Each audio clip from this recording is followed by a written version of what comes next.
Hey everyone, sorry I'm late. Stressful day. Hope you guys are doing well.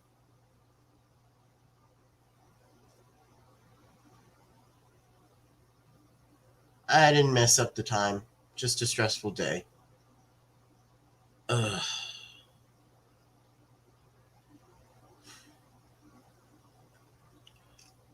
Hope you are well, Richard McCarthy.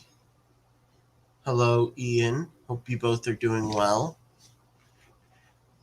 Let's see. He should be coming soon, I think. Hope you are well. I don't know. I'm guessing they finished. Yep, they ended 7 minutes ago.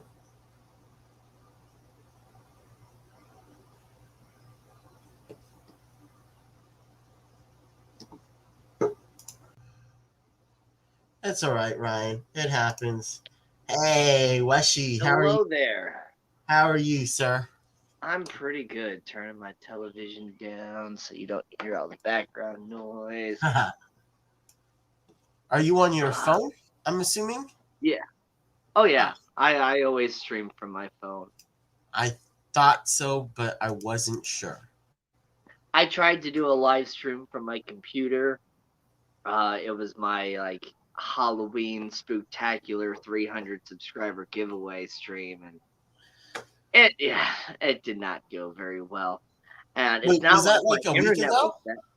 Yeah, a couple weeks ago, I guess now, something like that. It was like a week ago. Today's the Yeah. 7th. It was like a week ago, 2 weeks ago. I did it a little bit before Halloween, Oh, okay, actually. got it. I I'm did it like, on I think a Monday, and Halloween was on got it. So yeah, okay, it Friday. was 2 weeks ago. Yeah, it was about 2 weeks ago now. Under And that makes more I sense. tried to do like a green screen and share screen stuff and everything, and my computer just was not having it. My internet's fine. Like I get 400 megabits up and down, and my computer's like hardwired and everything. It's just my computer is so old I and like got it. a Yeah, refurbished used I old think computer that was I refurbished think I again. And yeah, I it's think I heard about that. I think I heard about that, but I wasn't able to watch it. yeah, my computer's major crap, but I have another computer that just needs a new hard drive, and then Hey that'll Matt. get Hey working. John. Um, Hey Mystery with Snow Guardians. my birthday coming up in just a couple weeks, and then Christmas around the corner too, I'll be looking to get a new hard drive for that computer and get that one up and running. And Cool. I got a new microphone on the way, so I'll What be kind of microphone do you have on the way? I don't know. My ex fiance's parents are actually getting that for me for my birthday, so they're getting me one of those little like microphones Nice. that has like the J Rock, circle Big like J. windsock thing or whatever. Hi Tundra, hello. You want the pet? Oh. I know, right? Isn't she Oh. adorable? Come on, So cute. get up here. There we go. I need some doggy love today. Hope you're well. I'm doing pretty good. Today was a little stressful day at work, but Sundays always are. But this Sunday we were like extra busy because it had been cold the last few days, and today was actually up into the 60s. So like everybody and their mom came to watch their dogs today, and then we had the vet clinic too, and so that was just like super duper busy and everything.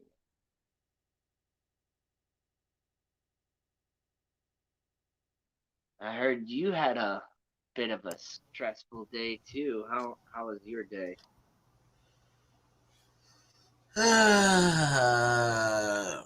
Not fun, but it's all right. Stuff with your grandma or Uh, grandma slash household. oh, Yeah. No, grandma's hopefully get better, but it's not pretty right now. So I do apologize. I'm a little bit late, but It's all right. I thank was more you. nervous that I couldn't find the stream anymore. I was looking all on YouTube and I couldn't find it anywhere. Are you serious? Yeah, and then Wait, but you somebody saw was saying that your time had changed, that you weren't even, it said like was gonna start at like 1:50 a.m. or something like that. So I don't know, but yeah, I couldn't find the uh the stream for tonight until you actually went live, and then I got the notification for it.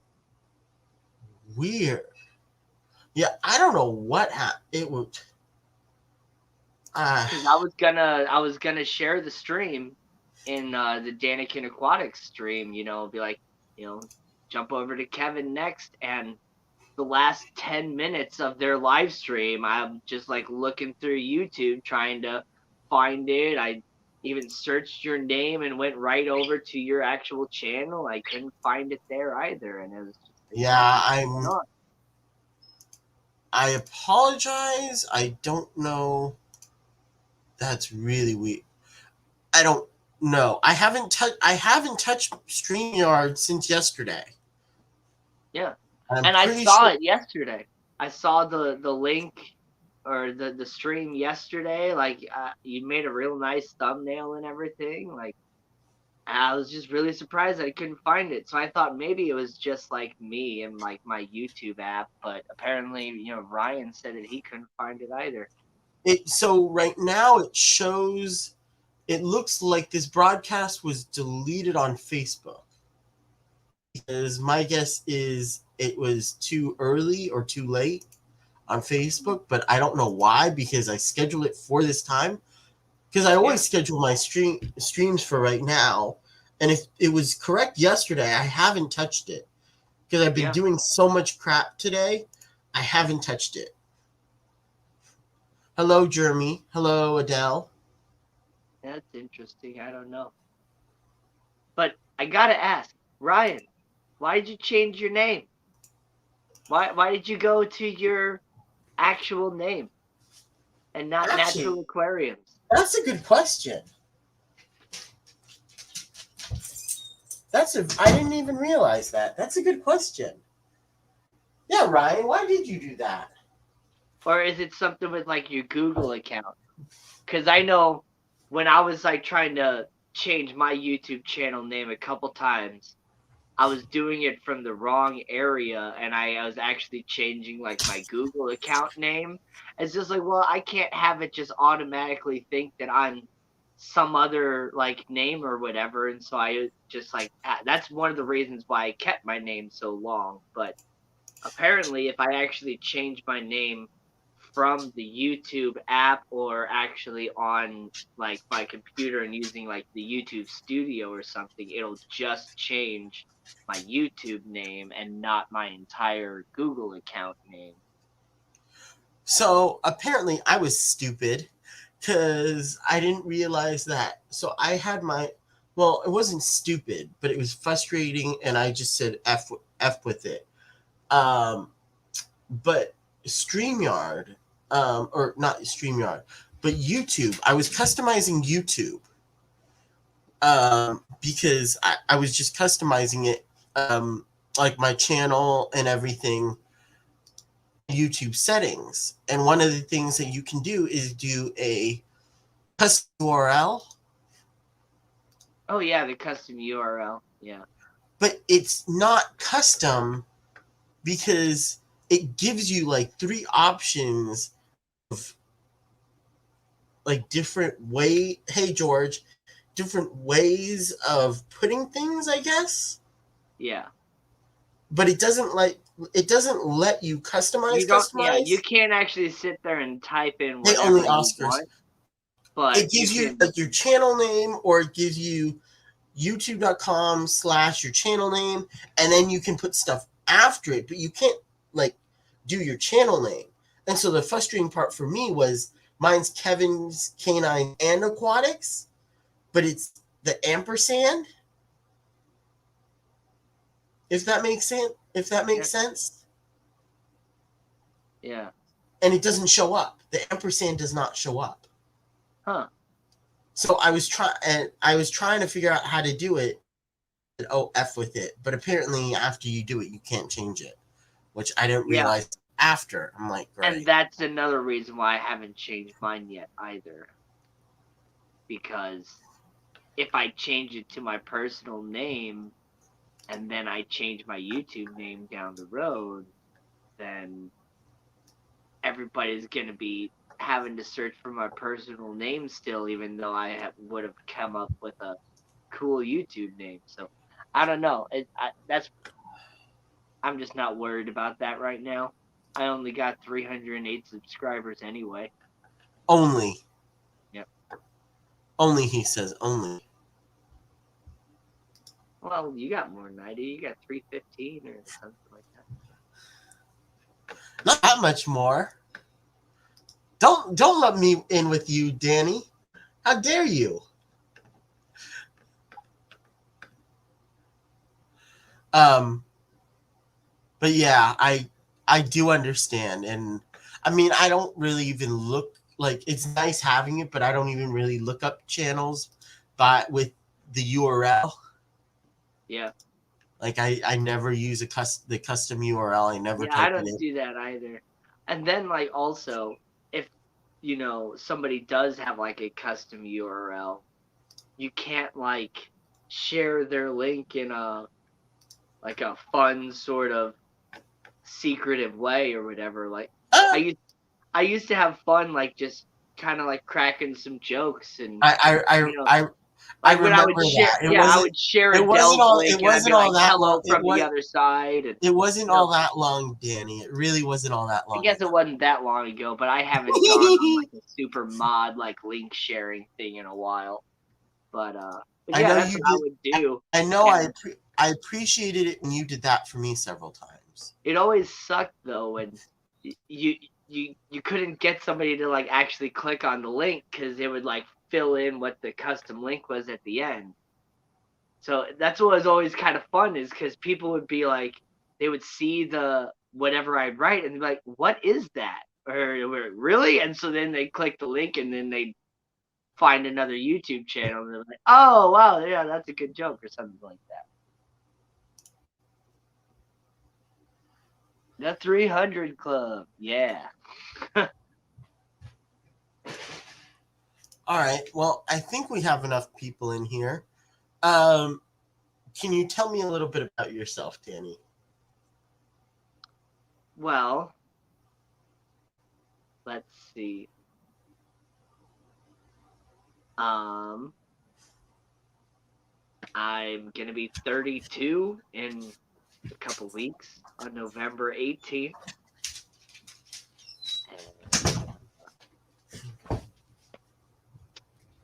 I've been keeping fish super hardcore for about the last 2 years.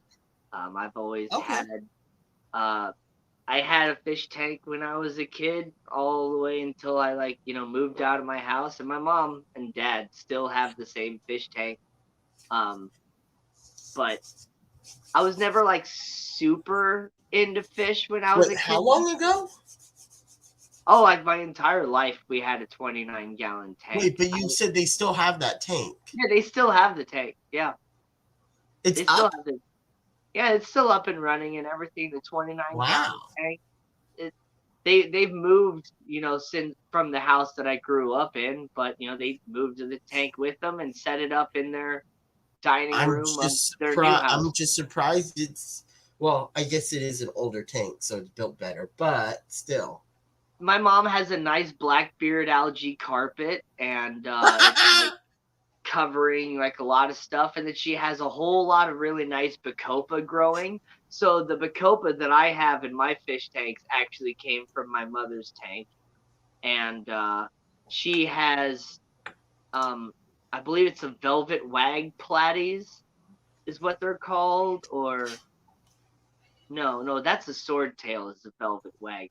What is the name of the platy that's like orange that has black fins?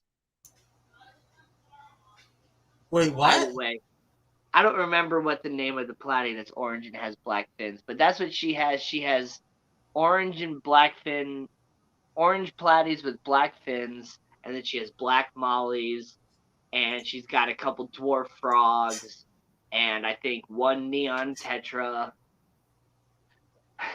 There's always and that's the like inside joke with that fish tank. That 29-gallon tank has always had like one neon tetra in it. And it's not that we don't buy more. No, we get more. We'll get like a whole school of neon tetras, and they'll just like kind of progressively die, and then we'll just end up with one. And so we'll go and we'll get some more, and then they'll just kind of end up dying, and we'll just end up with one. And so it's just like no matter what, there's just the one remaining neon tetra with everything else in there.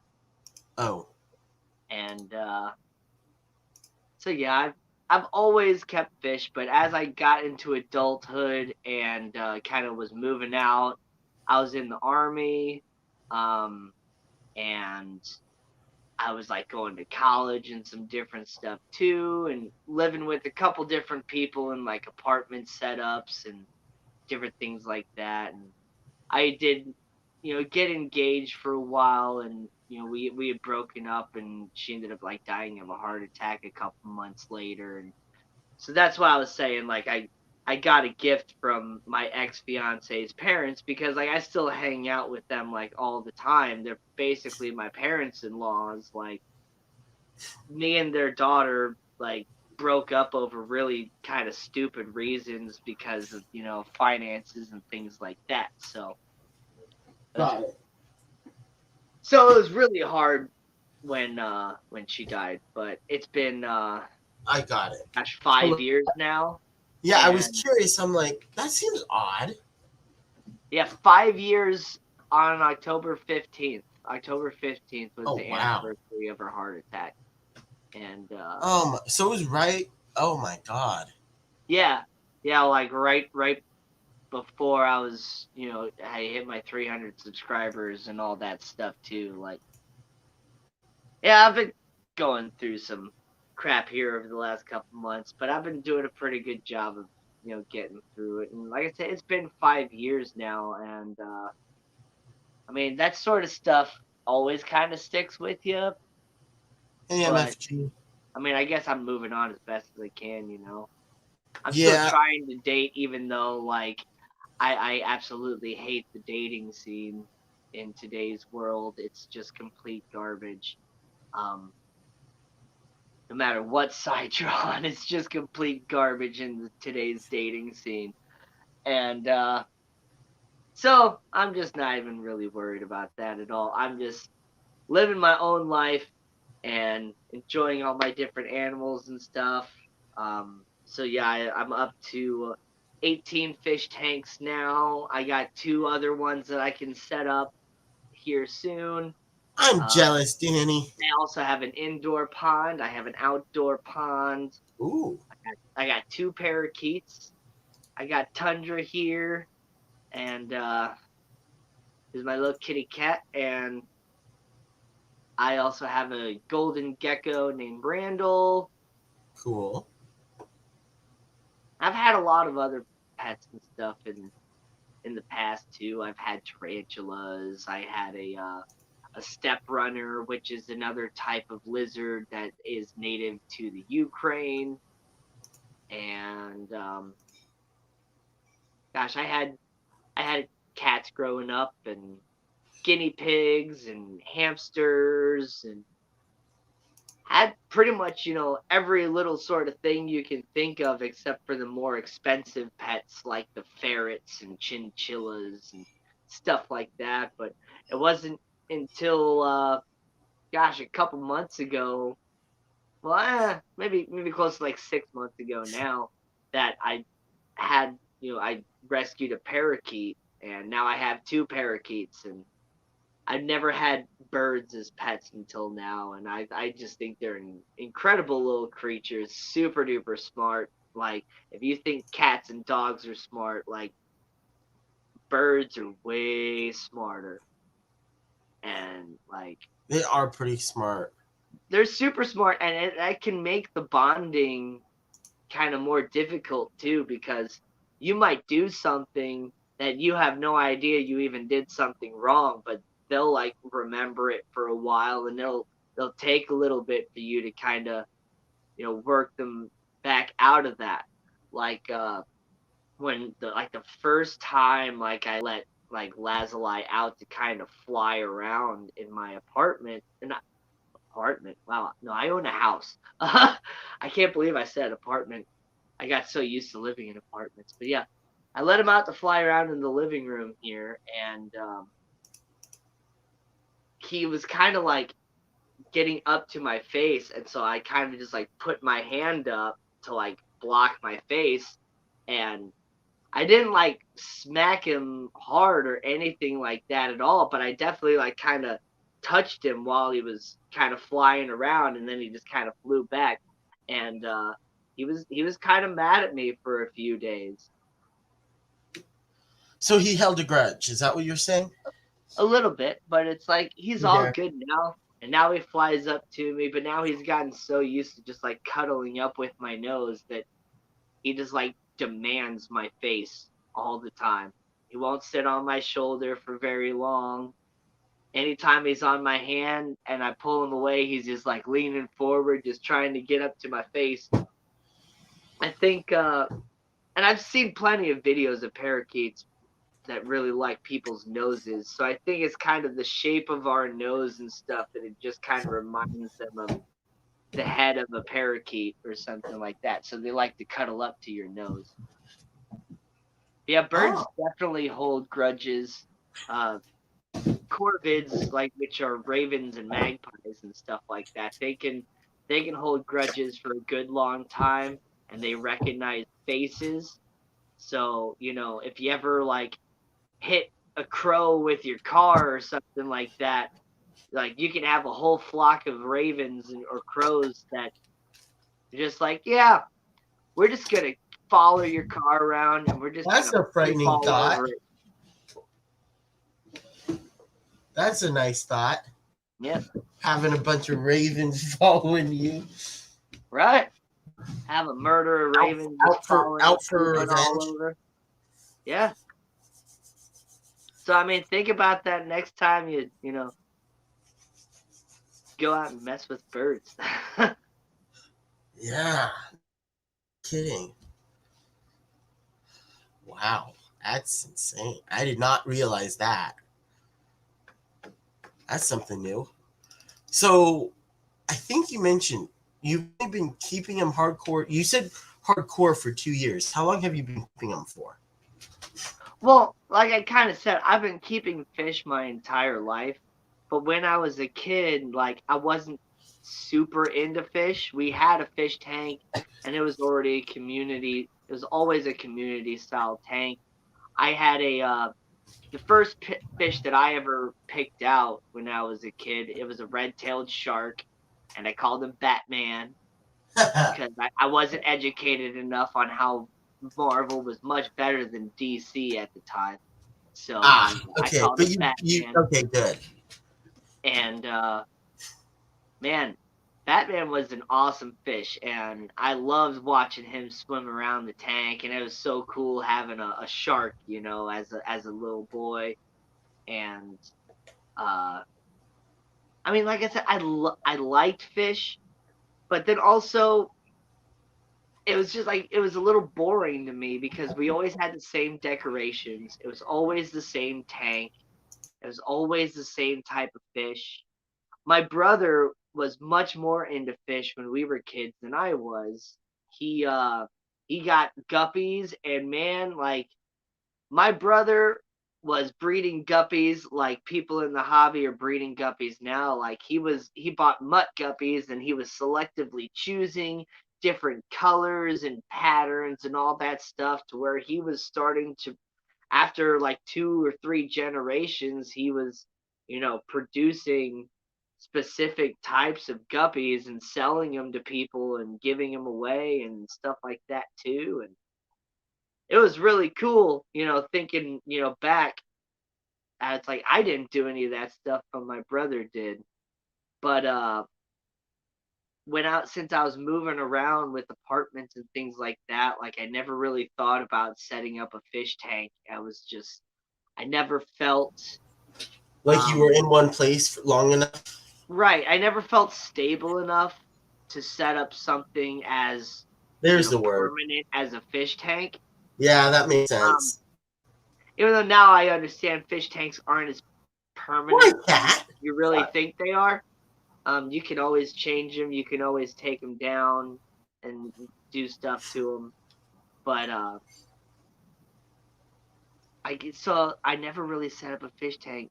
But then I bought this house, and it had the pond in the backyard, and so we were just out at the local pet store, which happens to be where I work now.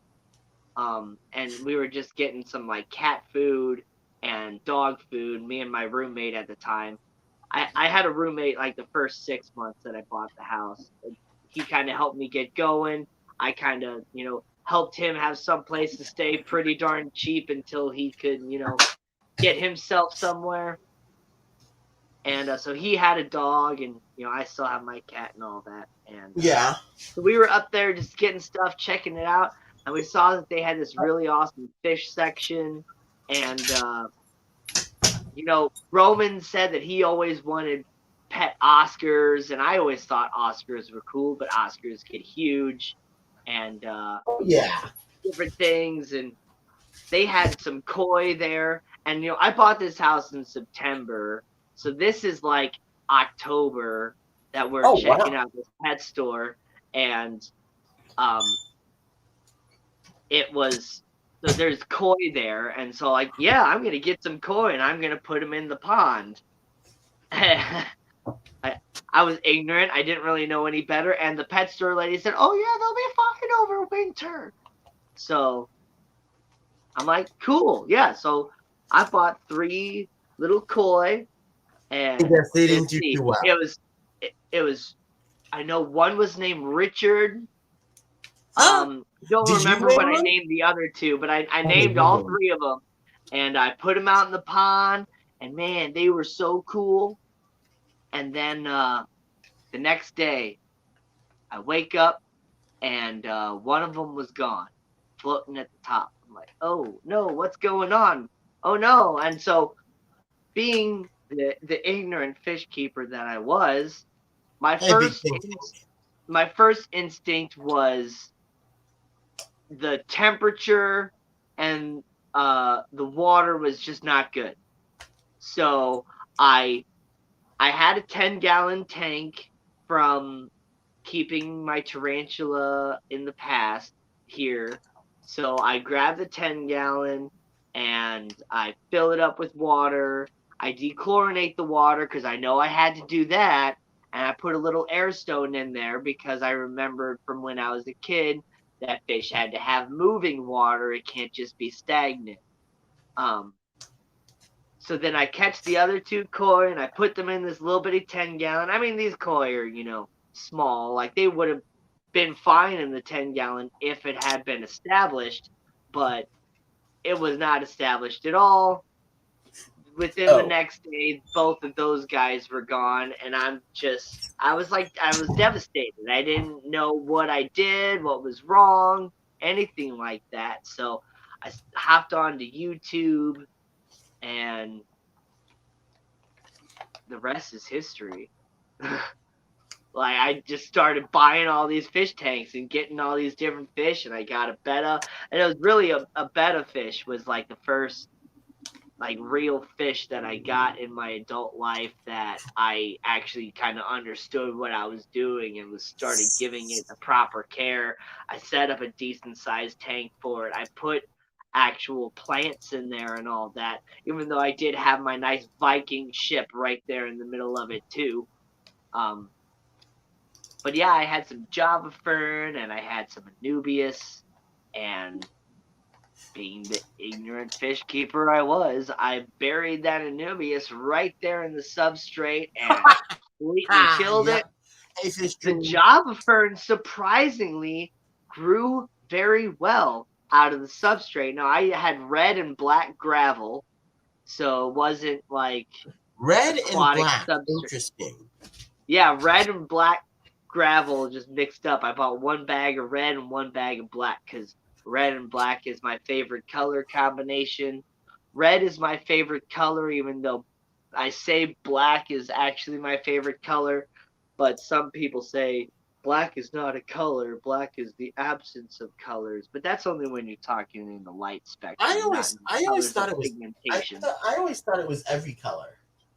I don't know Right. why. When I you're always talking thought, about pigmentation, like a shirt, it's all the colors, and white is no colors. But when you're talking about the light spectrum, white is all the colors, and oh, is black that what it is? Okay. darkness is no Thank light. you. I always get confused by that. Thank you. Black is a shade. Right, exactly, Adele. That's what they say. Black is a shade. Or black isn't a color, whatever. Black is my favorite color. But if we're going to talk about actual colors, it's red. Um, Okay. but and then so I had my little black crown tail betta, and he was Captain Black, and because I had the Viking ship in there, and then you know, being the ignorant fish keeper I was, Oh, jeez. I bought myself a female betta, and she was a Oh. white Dumbo betta named Betty White. And I had her in the tank with Captain Black, and they were both doing really well. They seemed happy.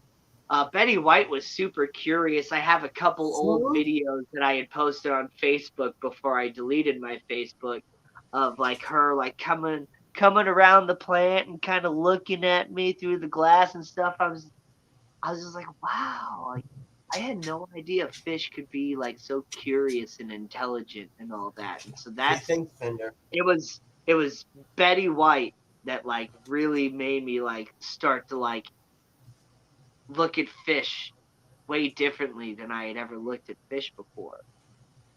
And so then I was just like, well, she's doing well and he's doing cool, so I went and I bought two more female bettas. Oh, I bought a red crown tail, and that you didn't she's put them in the same tank, did you? yes, they were all in the same Of course 10-gallon you tank. did. The 10-gallon tank that I established after the koi died. Um, and so I had Captain Black, I had Betty White, who was a white Dumbo. I had a red crown tail, and so she was Victoria Red. And then I had a blue veil tail female that was Susie Blue. And so I had the red, white, and blue females, and I had a black male. And I was like, cool, I got my little betta community tank. And it was all good for a while. I had hornwort growing, I had java fern growing. I honestly had no idea that I was doing anything wrong because everything was fine. And I had a golden Inca snail, which I now know is a golden mystery snail in there too. And then, a couple weeks later, I mean, I had him going for a good few weeks and everything seemed fine. But then a couple weeks later, I see Captain Black getting chewed on by the mystery snail. And Oh. I'm just like, what? Did the mystery snail just like catch him while he was sleeping or something? No. And so then I was just like, that's weird. Like, It was one of the other bettas? maybe just the stress of having all the females in the tank just kind of made him go. So I kind of stepped away from the males for a while, and I just was focusing on the three females because they were all happy. They were all swimming in like a little group. I didn't see any aggression between them at all. So then I went out, and this is when I like truly I know, right? set up my first like planted aquarium with. Ooh. And so I bought a 20 long, and I got a filter, And I got all this stuff, a heater. I bought some Eco Complete. I got some driftwood. I got some lava rocks. I got so many plants. And I just set up my first aquascape. And I believe I posted a video of it on my YouTube channel. It's titled Taking a Look at My First Ever Beta Sorority from 2 years ago or something like that. And I had Java Fern, I had Dwarf Hairgrass, I had Cardinal Plants, I had Alternanthera Reniki, I had Anubius, I had um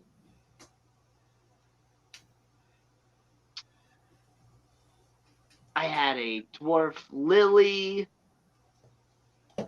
and I think I had some sort of a stem plant in there too, but I don't remember what that was. But there was like no rhyme or reason to this tank really. I kind of threw the wood in relatively specific areas, but the planting was just very sporadic and just kind of all over the place, Yep. just Hey, kind of Brian. give it a wild look. And in this 20 long, I think I got up to 9 female betas in there. And they were all doing like very well. I might have lost like one, and then like I replaced her, and then I didn't lose like any more, and like everything was doing real good. And each beta had its own personality, each had its own look and own like fin type and coloration. Each was like not a single one looked anything like another one. And it was awesome having this tank. Did you And add something else to it? no, it was just betas. Oh wait, Okay. I did eventually. I added some black neon tetras to kind of Okay. put some other sort of like ditherfish in there. So I had some And how'd black that neon go? tetras in there, and it went really good. It went really good Okay. for like a whole like 6 months, and I started And getting then? more fish tanks, and then that's when I was like, I want more female betas, but I can't put Oh. more in this 20 long. So that's when I bought my 40 gallon and I set up my new beta sorority. So I moved all 9 of those females over and I bought like 3 more females. So I had like 12 in that 40 breeder at first. And it went really good for a good long time, man. I had water hyacinth and everything grow. I had a pineapple growing out of the back of that tank for 3 months until like I just hit a nutrient deficiency and it just didn't make it. And I didn't catch it right away. I just kind of noticed that the pineapple stopped growing, but I didn't realize that it kind of started rotting within itself. So Ooh. all of a sudden, like my plants started dying, fish started dying, and like I grabbed the pineapple to kind of rotate it to, maybe see if like Okay. rotating it will help it grow, and it just like fell apart in my hands. I was like, Yikes. oh, that's probably why I've been having these problems. Yeah, maybe. I don't know. Just a wild guess here, Danny. That might Yeah, have been it. yeah, yep. And then the water hyacinth was just getting too much too, to where I started taking some away, and then the nutrients started getting sucked up by other things, to where the water hyacinth was just like slowly dwindling away until I ended up with nothing left. And then I completely changed the scape and everything, and now it's not even a beta sorority anymore because like I lost one, and then it just threw off the hierarchy and everything, to where all of a sudden they just started fighting, and I ended up losing all of them except the one glow beta. And so she's back in the 40 breeder again, but it's not a beta sorority anymore. What I else is in completely there? changed escape. So there's 13 Harlequin Rasboras, 3 Siamese Flying Fox, 5 Coolie Loaches. I just got 2 Hillstream Loaches that are in there now. 3 small mystery snails. I saw some ram's horn snails in there that I had no intention of putting in there. I think they might have popped up on some of Lady Diane's plants that I ended up with, or I don't know. I'm not exactly sure where they came from. And I think that's it. That's in there. I've thought about maybe adding a couple other fish here and there. Thanks, I Ryan. had a super red bristlenose in there, and super red calico bristlenose, and he seemed to be doing really good. And then just one day I didn't see him, and then a week had passed and I That's still not didn't see him. surprising. That's not And surprising. Plecos are now I'm notorious just, for hiding. but like I've searched the tank. He's not in there anymore. I don't know what happened to They're him, but really his good at body hiding. completely gone. I'm just saying, Plecos are really good at hiding. He's really good at hiding, but I don't really That's have any weird. sort of real hiding places that are not able to. I don't know.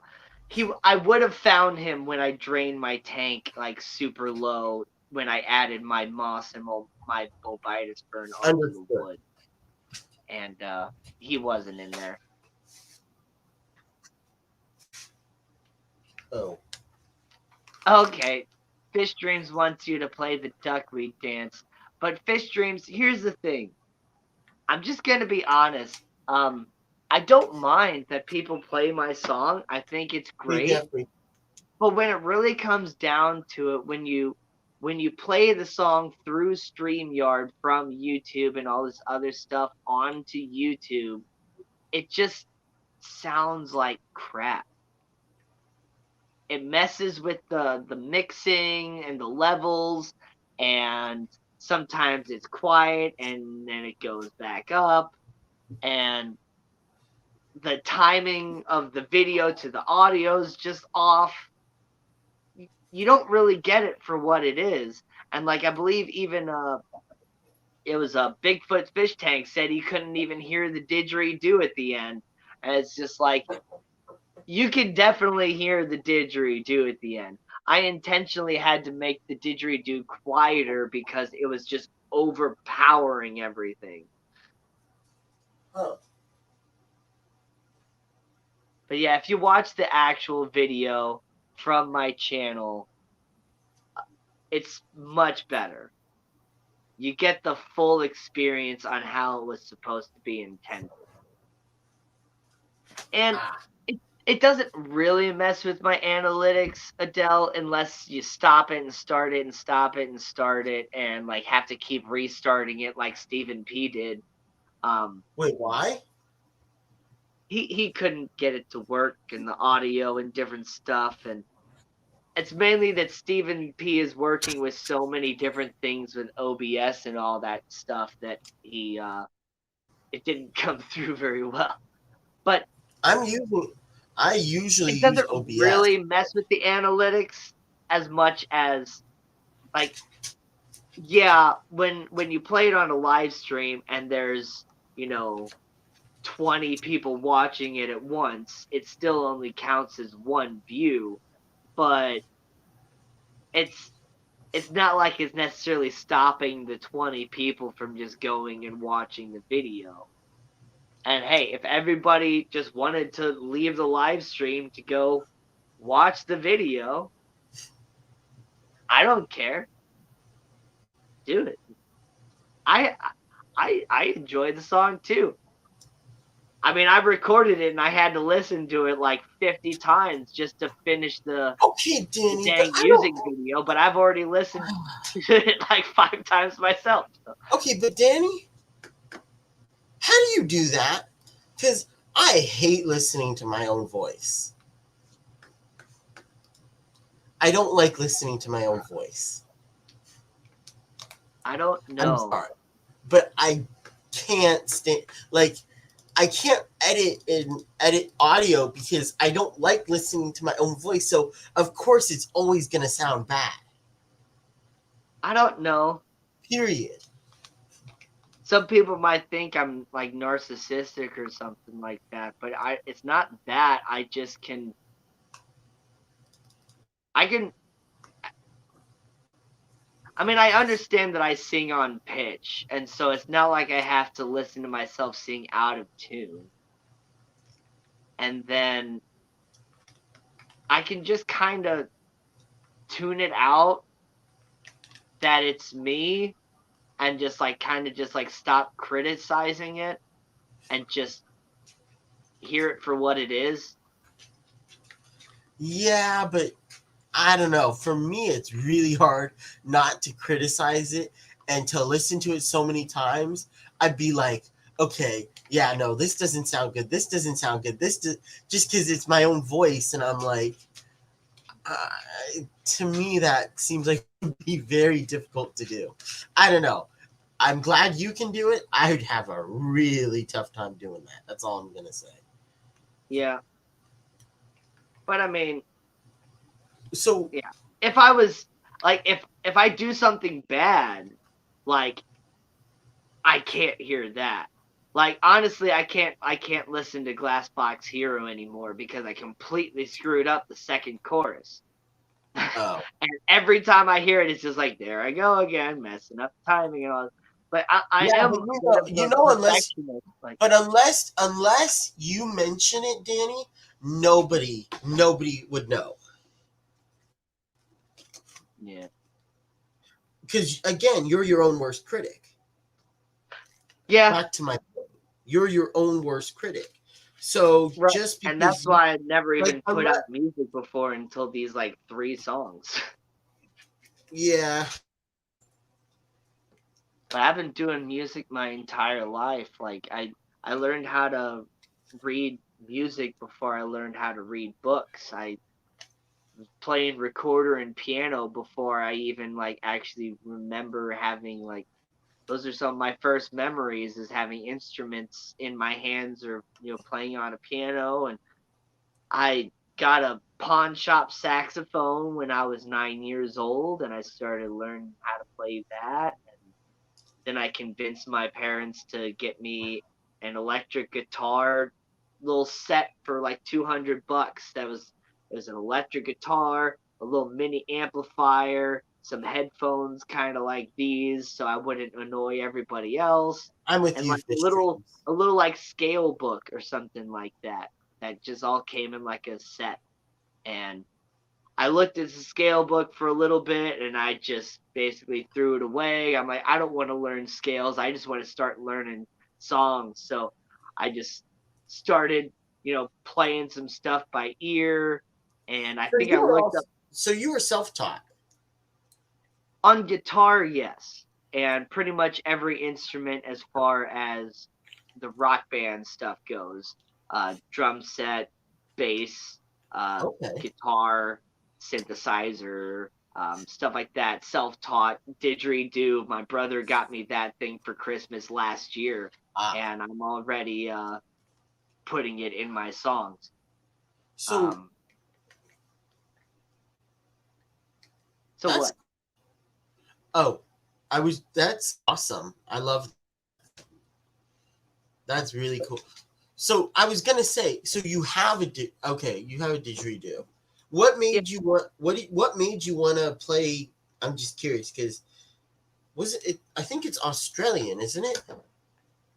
it's Aborigine. Aborigine. Um, Yeah, thank you. so it's I believe But what it made you get was into it? based out of Australia, but I think they have their own version of it in New Zealand, and some other Aborigine music has things that are kind of similar to the didgeridoo, but Okay. an authentic didgeridoo is made from a hollowed out tree, and so like everyone is like completely unique and all that, whereas the one that I have that my brother got me is like an artificial didgeridoo that was like buy one get one free from a website. So my brother bought one from himself and gave me the second one, and I was like, I'm not complaining at all. I think it's great, but yeah, it's not like an authentic Gotcha. handmade No, that makes sense. didgeridoo.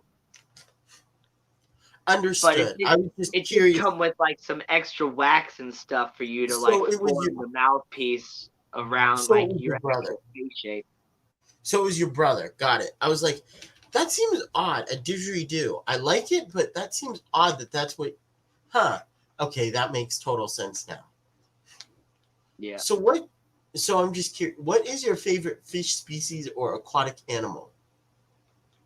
The cuttlefish. Cuddle. Oh, cool. Yeah, I'm working my way towards my Love you, saltwater cat. tank. Okay. I'm probably gonna downsize some of these freshwater tanks before I do that, just so Don't that I you have a can for brackish sure as keep well? up on the maintenance. Don't you have a But brackish as well? I do have a brackish tank, and honestly, I just don't keep up with the maintenance enough on that tank. Luckily, brackish fish are incredibly hardy. Yeah. Um, I took off my. Well, luckily, I took off all of my filters because they were just bothering the heck out of me. Too much noise. I'm like, nope, thank you. I just took them off. So they're just running on my shrimp tanks, but that tank still has the canister. yeah. That's cool. So you're gonna get into saltwater?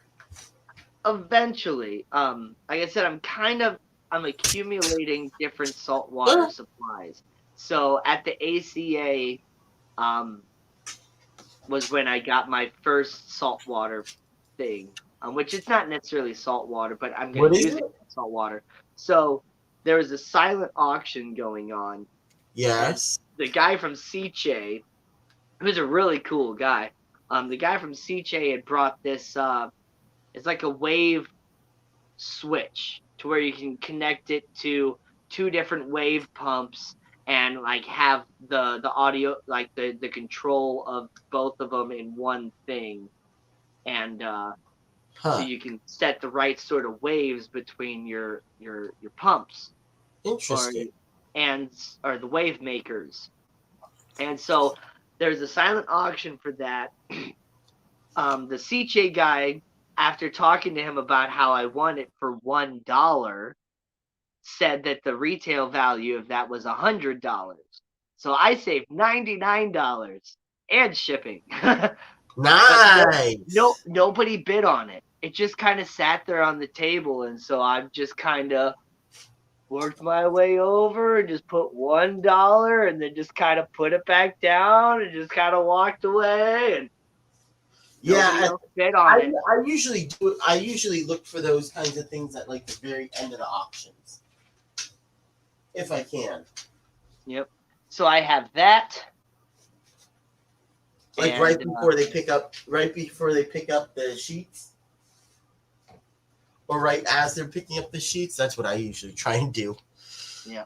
So what? So I don't I got know that, if and you then mentioned. my uncle always had a 55-gallon saltwater tank when we were kids, and I was And talking to what's him at my cousin's wedding the other day, well, a couple weeks ago now, and about fish and stuff, and I asked him, if he ever thought about setting up another fish tank again, and it's like, I've thought about it. I don't know, but he he still had like all of his old like saltwater equipment, and so oh, a lot of the like pumps and things like that, like my brother just ended up getting, but the like actual like saltwater specific sorts of things like his protein skimmer, I'm getting. My brother actually has the protein skimmer right now, but at any time I can go over to my brother's house and make sure I get all the right stuff, cool. because he doesn't know anything about protein skimmers, so he's not even sure what all goes with it. Huh. So what? So did you mention what's your favorite fish? You said you were I said getting into the salt. cuttlefish. Oh, The the cuddle. cuttlefish. Okay. So Got it. Fine. Cuttlefish. what I'm working my way Wait, towards. is it really? Is it considered a fish or is that an invertebrate? It's a mollusk. Mollusk. Okay. Yeah. Thank you. So your dream. I'm assuming it would be a saltwater. yeah, I mean, yes and no. Like my real dream tank is like a 700-gallon heavily planted tank that's just full of community fish. Like the world's biggest community of like every single community fish just all in there. You have like angelfish and just everything, just like everything in there, just full of plants. But as far as what I'm like working on and my big goals right now, I would love to have cuttlefish. So yeah, I'm accumulating saltwater stuff. Cuttlefish are actually incredibly small. They're only like this big or so. So Okay. I could have 6 in like 40-gallon breeder and be totally fine with that. And so cuttlefish don't live very long. And so apparently the people that keep cuttlefish do it the same Ah. way as the people that keep killifish, where you basically order eggs and then have the eggs Oh. hatch in your fish tank, and then hopefully you can just get like a cycle of breeding going to where even though they only live like a year and a half, you'll just always have cuttlefish. And I so that's kind of never. I what almost I'm never working on. see. For some reason, I almost never see people selling eggs. I always see people selling killifish, not eggs. Yep. Almost never. Like maybe sometimes on eBay, but that's because it's eBay. But man, like, could you imagine? Like, I'm just kind of thinking in terms of YouTube here, but even though I would love to just have them just for my own personal thing of just being able to own cuttlefish. But could you imagine the content that I could make Oh having yeah. cuttlefish? Like Oh heck yeah. feeding cuttlefish, just So filming well, the just cuttlefish for five saltwater in seconds and having it general. change shape and color. Like, Just saltwater in general would be cool. yeah. But I wouldn't be like anything super extravagant necessarily. I It'd be some live rock and some I sand need to pretty much talk with some cuttlefish to in there. I don't really think I'm gonna do anything with corals, and cuttlefish don't really live around like reefs or anything like that. So because they're more of like a deep water fish, whereas reefs are in the shallows. So um they they don't like live around anemones or anything like that. And they okay. actually, you don't even need really a bright light at all on their Oh, fish tank. So it would be a saltwater tank, yes, but it wouldn't look quite the same as those super extravagant like saltwater tanks that you normally see. I might not even put like an actual blue light on it. I might just put a dim normal light. cool.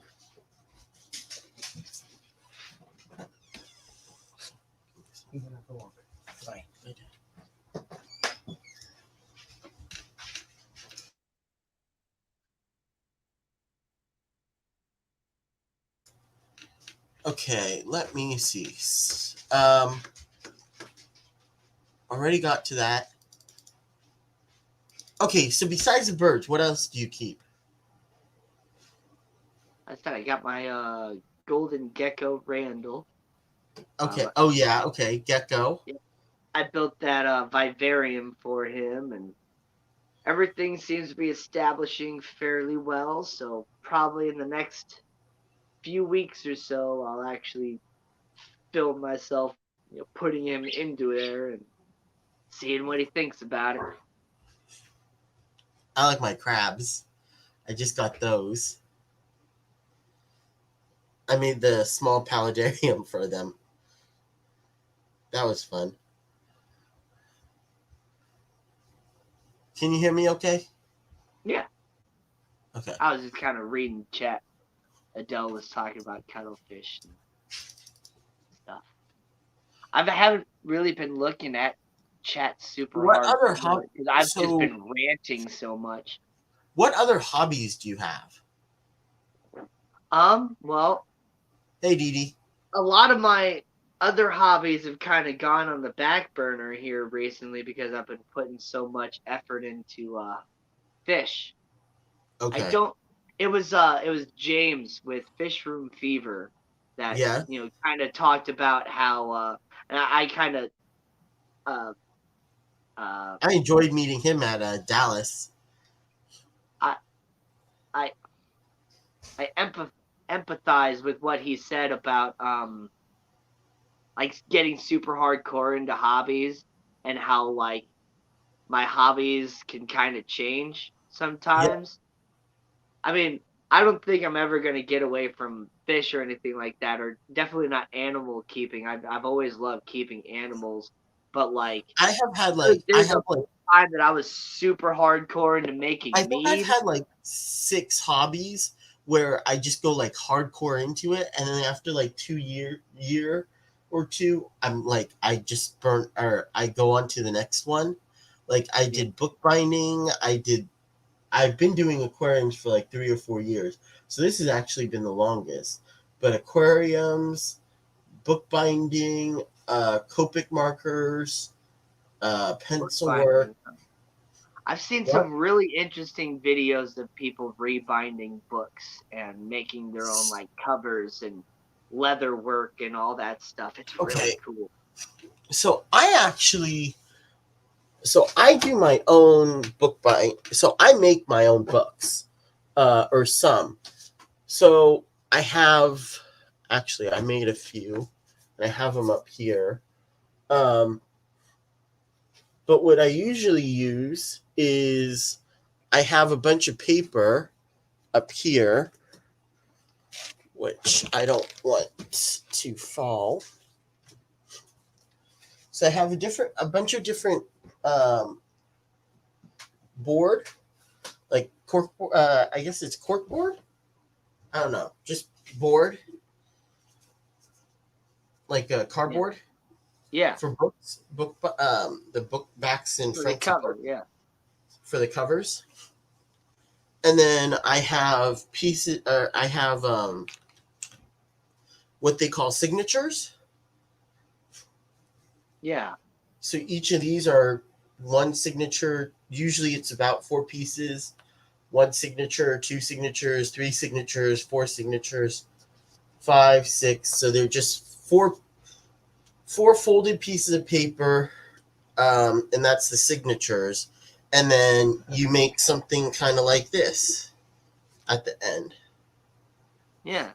This one's kind of fat, but Hard that's to see on your teeny tiny screen, but okay. I'm sorry. Give me a sec. Guess that would help, wouldn't it?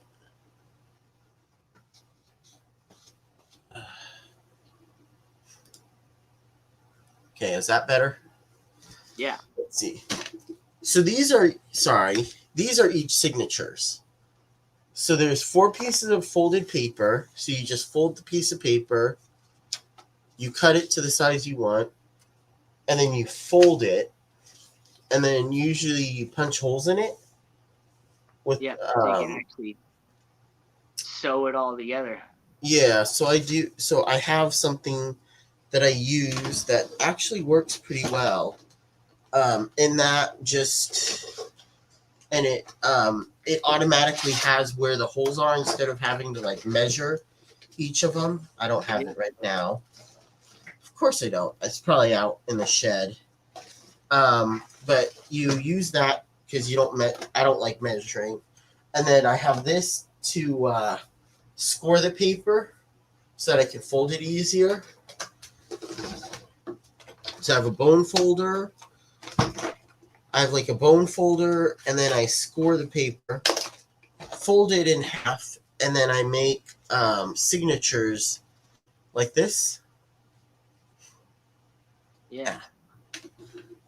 So I made a booklet out of it. So I Right have on. several of these, and I did a bunch of these. Although I'm starting to get some carpal tunnel, Oh yeah. so I can't do it as much right now, which kind of sucks. So it's out in the shed, but yeah, Yeah, but there's this one I did YouTube some. channel called I believe it's called Nerd Forge, Oh, and this young lady makes a lot of different sorts of things, but one of the things that she's done on it is, book rebindings and like even making her own covers with like leather work and stuff like that, and she rebound the J.R.R. Tolkien's The Hobbit and made like her own cover and used like the J.R.R. Tolkien like signature symbol on the front and like put lights in it so that when you open up the book it lights up. it's And amazing what you can do. Because oh yeah. one thing that I did, um, and then I'll go back to the questions. I apologize. Um, Oh, you're good. is I actually made a book for myself. Um, So are these like so- journals? Like they're just yeah, blank? Okay. yeah. So they're just journals. Okay. So I Because used Dee was asking what they were for, and so yeah, they're they're like journals. journals and for note take. And then I'll show you one. Actually, I can't. Yeah, I can. So this is just leather board, and then I just have. So then I just made a book out of it. It's just faux leather wrapped or yeah around the cardboard, punch holes in it, and then I just made a cool binding. I don't know. Can you see that? Yeah. But yeah, I thought I enjoy it, but my carpal tunnel makes it a little bit difficult. Right. And then another thing that I made, which I can't get to right now because all of my other stuff is out in the shed, but I made a few with cardboard. So I just used like two or three pieces of cardboard so that it's one side, both sides have cardboard and then one in the middle. And So I just used glue and made it, and I made for like water parameters. some of the Honey, things that I do is I make mead. what? I make mead, Oh, cool. and sometimes I use fruit to make what they would call a mellow, which is it's mead with fruit, basically. And but I kind of haven't made any in a few years, but like that's kind of what you do is you make a whole bunch and then you let it sit for a good while and age it, and then you crack open a nice bottle. I'm gonna bring a bottle to Thanksgiving this year and another one to Christmas. No Bunny Viper, I do not sell it. I don't have a liquor's license, and I don't actually test it to see how strong I make it. But Oh gosh, that's dangerous, Danny. yeah, Did dang it! you just spill it? Get up, get up! Oh, okay. You didn't spill it, did you? No, I didn't do anything. It just my Okay. cat jumped over the cord and just pulled everything down. Oh, got it. Yeah, Um, that's not surprising. but yeah, so my sister got bees this last year, and she just harvested a whole bunch of honey. So I'm gonna be getting some honey from her, and I'm gonna be making some more mead this year. Cool. That's gonna be fun.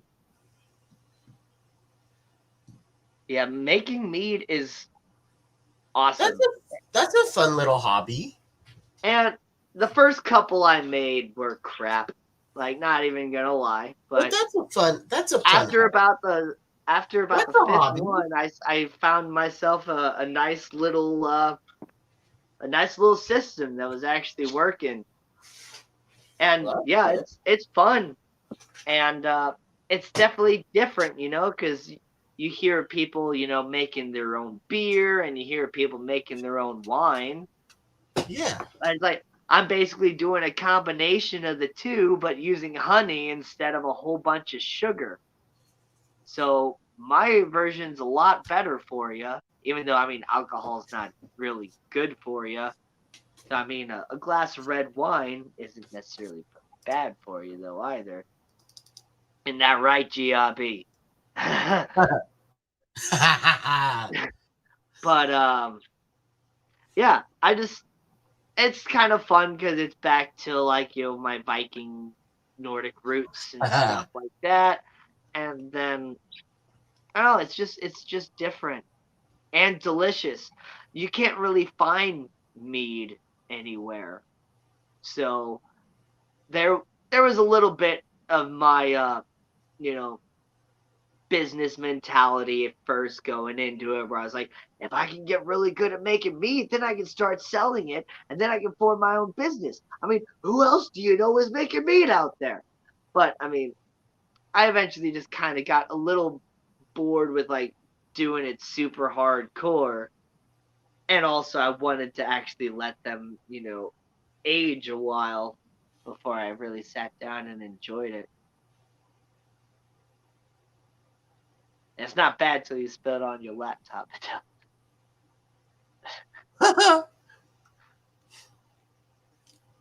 But I've also been trying with my meat. I've been trying to experiment with Oh, some geez, flavors and JD. stuff too, and use some fruits and things that you don't normally get from your wines and things like that.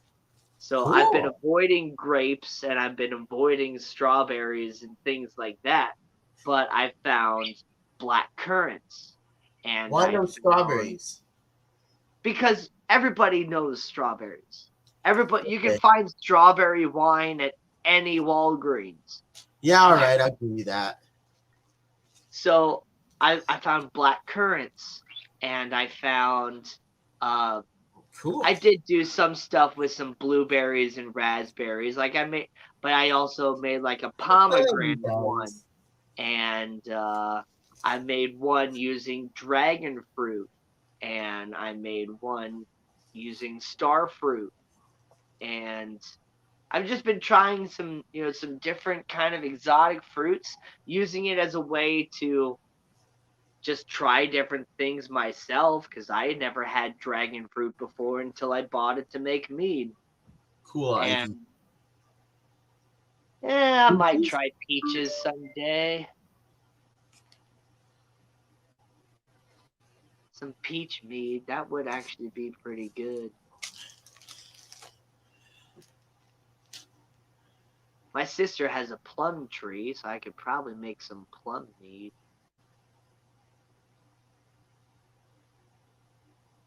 And then, aside from that, I also like to do the complete opposite and get completely into the hot and spicy, and get some incredibly spicy peppers, and I make extracts, and I make my own like wing sauces and Oh. stuff like that. Yeah, I don't like spicy. I don't like spicy foods. I love spicy food. I eat spicy food every single day. Yeah, I know. I'm weird. I don't like spicy food. But yeah, I make ghost pepper extract, and so Oh, wow. one of my favorite things with that is, like, I'll buy ketchup, and then I'll add a couple of drops into the bottle of ketchup, and then you got spicy ketchup. Huh? And then I'll just buy some pickles if I don't feel like making the pickles myself, and just adding a couple of drops of ghost pepper extract, and then you got spicy pickles. And it's so much fun. And the ghost pepper extract, like on my little bottle, I like drew like a little skull on it and stuff. I'm thinking of it like that. It's like that hot sauce that you see in the old commercials where the chef is like putting on a gas mask, standing far away, and puts like one drop in the chili, and you see a miniature nuclear explosion in the pot.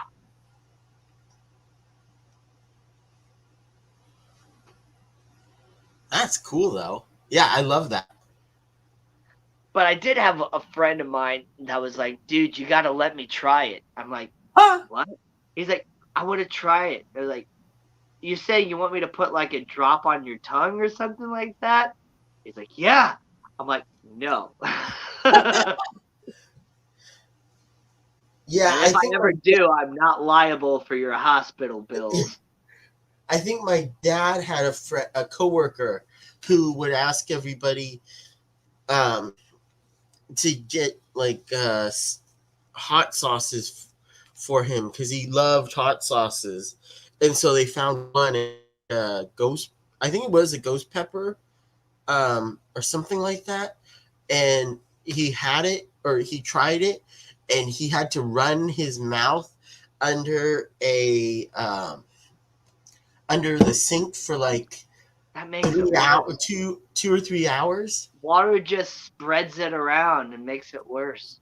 The only thing that helps is Milk, stuff that has a lot of fat in it, like milk. milk or ice cream. I don't know, Danny. I wasn't there. I wasn't Yep. even born yet. But that he was like running Olive his. oil. He was he was drenched in sweat apparently, Yep. Oh which yeah. they were all cracking up, of course. Make him sign a Yeah, waiver, my Danny. my sweet chili or my sweet Thai chili sauce, and I use the term sweet lightly. Um, it's like one little dollop of that will put you in a full face sweat Oh, for sure. jeez. And and then I make a ghost pepper sauce too, but I also like reduce the heat of the ghost peppers through Ah, the extraction making process. So I soak the ghost peppers in Everclear, and then I use the ghost peppers to make whatever, and then I'll reduce the Everclear down until it's just, blood looking hey, Tyler. extract.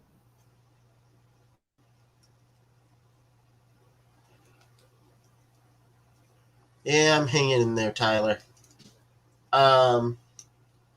All right. Well, it is 1:18. It's been like 1:18. Thank you for coming. Oh, that's it? Well, it's already 1:18. How long do you have? I know it's getting late there. Can you go It's longer? 10:30. I'm off tomorrow. Oh, you okay? Well then, yeah. It's been 1:18. I thought I'd give you the option. It's already 1:18. It is tomorrow is technically a work Tight. day,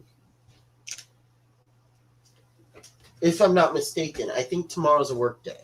Yeah. So I thought I'd ask. Tomorrow is normally a work day, but I happen to be off tomorrow. But see, Adele, I agree with you. Like, I like a little spice, not the heat. Oh no, I don't mind like a Thai green curry or. Okay, see, I I love heat, but I will never sacrifice heat over flavor. Okay, but when Like, I it's love flavor way more than I love heat. So okay, that's the reason okay, I don't get the blazing wings from Buffalo Wild Wings. Not because they're too hot for me, because they taste gross. okay, I Danny. I love the Wait, they Danny, have a Danny, Thai curry wing that are just absolutely amazing, and they have like a hot buffalo and a a hot But if it's so, barbecue that's really good too. but if it's so spicy you can't taste it because your mouth's burning, then what's the point? Oh, well, maybe you can't taste it, but I'm used to higher levels of heat to where Yeah, I can taste it. as my dad would say, I'm a so you know. I I I have ghost pepper extract in almost everything in my fridge right now. Like I eat it all the time. to where like I like to joke that it's like Americans have no idea what heat is. Like you go to Taco Bell and you get this ghost pepper sauce, and it's no hotter than eating a fresh jalapeno. Like people don't really understand how hot a ghost pepper actually is. But if you go over to India, they take bites out of ghost peppers just to help them start sweating more to actually cool their body off because of how hot it is outside.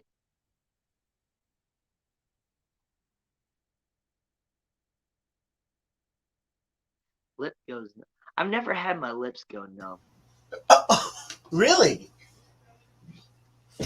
Oh. All right. Since we're still going, give me 1 sec. I'm gonna go get a little bit of my dinner because I have not eaten yet. Dinner. It's be guest. Be our guest. Put our service to the test. Let me see. I don't want to so much. Tie your napkin around your eggshell. Yeah, you people down in Louisiana, you guys know about heat. I love good Creole Cajun food. Oh man, Cajun food is probably the spiciest food that Americans have. That's like actually like American food. Everything else is just watered down so that we can actually enjoy it here. Or just even completely changed. Like Chinese food that you buy from the China King down the street is like nothing close to the food that they actually eat over in China.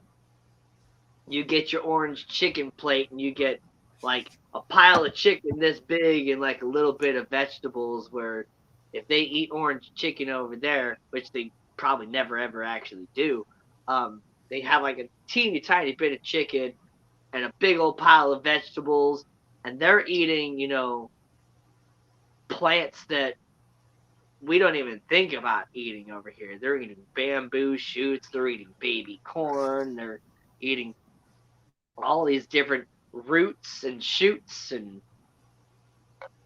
mushrooms and all these different things. I don't want to so much.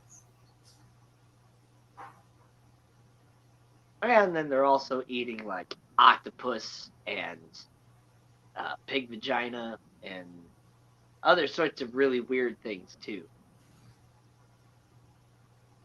They don't waste anything.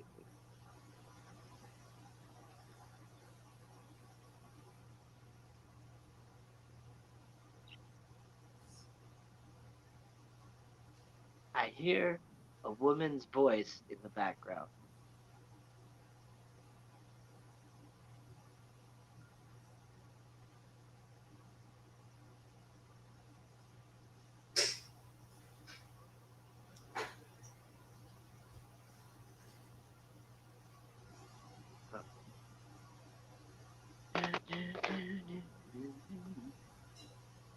Well, dang, maybe I should have called it.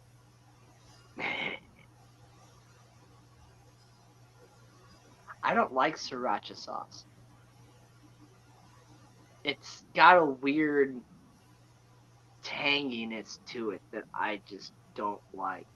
But I love Frank's Red Hot. That's some good stuff. Frank's Red Hot knows what you're talking about.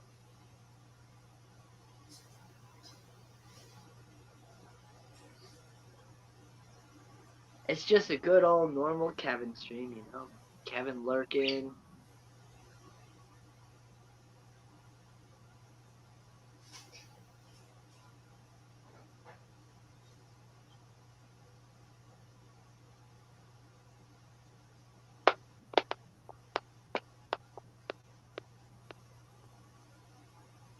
I play some video games every now and again too, as far as hobbies go.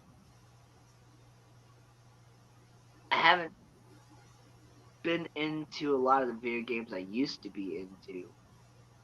Used to really be into like Halo and Call of Duty, and a lot of those first-person shooter games. But I played them from the beginning, and so after playing like the 6th or 7th one of each installation, it's just like kind of the same thing over and over, and I don't like the changes they're making. So I've been kind of changing my video games here, but I got like really into like Fallout, Fallout 4. In fact, I just replayed that again not too long ago over at a buddy's house and changed the ending. Because the first time I played through it, I actually went with the Institute, and so this time we went with the Brotherhood of Steel, and I had also played through it a tertiary time, actually back in the past, that I went with the Minutemen way. And so yeah, it's kind of interesting. But All right, you didn't cause too much trouble, did you, Danny? no, I've just been talking about video games, actually. Okay, just checking, just making sure.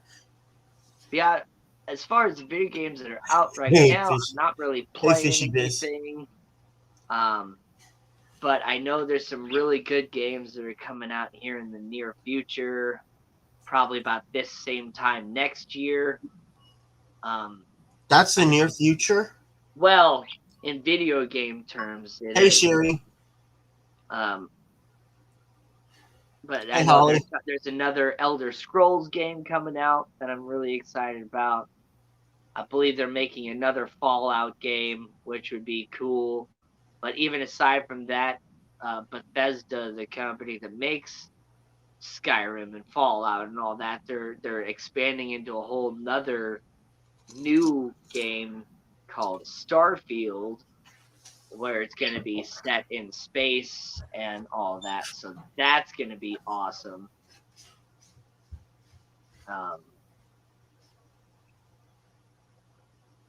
Really excited for that.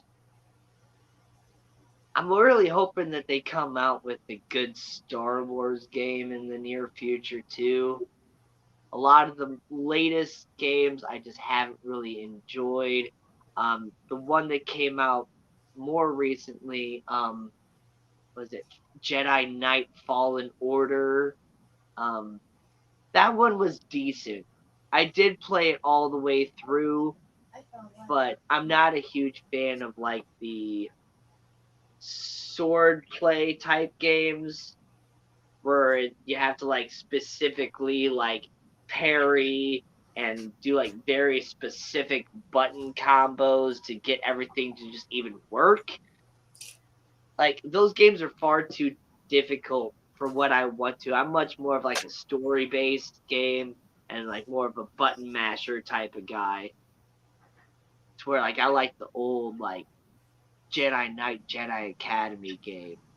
That was great. And Jedi Knights of the Old Republic. And The Force Unleashed was an awesome game too, and The Force Unleashed 2. See, I don't see very well, so I think I've only played like, I guess technically 4 video games. Trying to think, only 4. Yeah, only 4 real video games. That's about it. Battlefront, like, I like the old Battlefront more than the new Battlefront.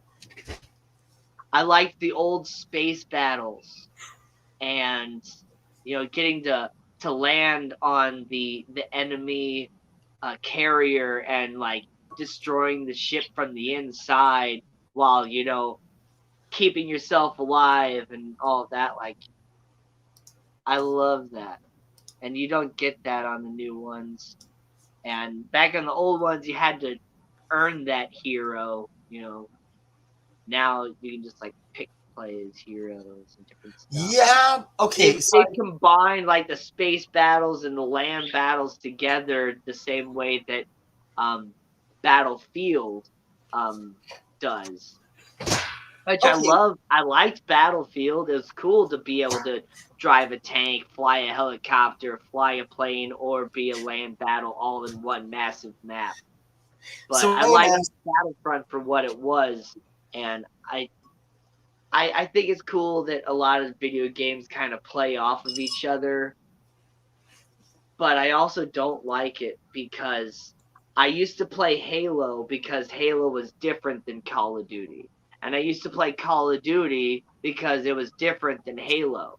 But now Halo and Call of Duty are basically the same game. And so I play neither.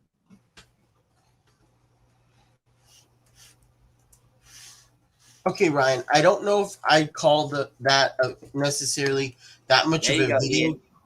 I don't know if I That call that much of a video game. I've only played like 2 or 3 video games. I mean, of course, I played Tetris. I've played um, Centipede. I played Pac-Man. I played what else? A few others. But like actual video games, I've only played like 4. Ian, that's what I'm talking about. Star Wars Battlefront 2 from 2007. That was like my favorite game.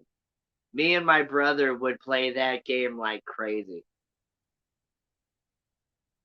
I loved playing as a destroyer droid, getting to like roll around and pop out. So great.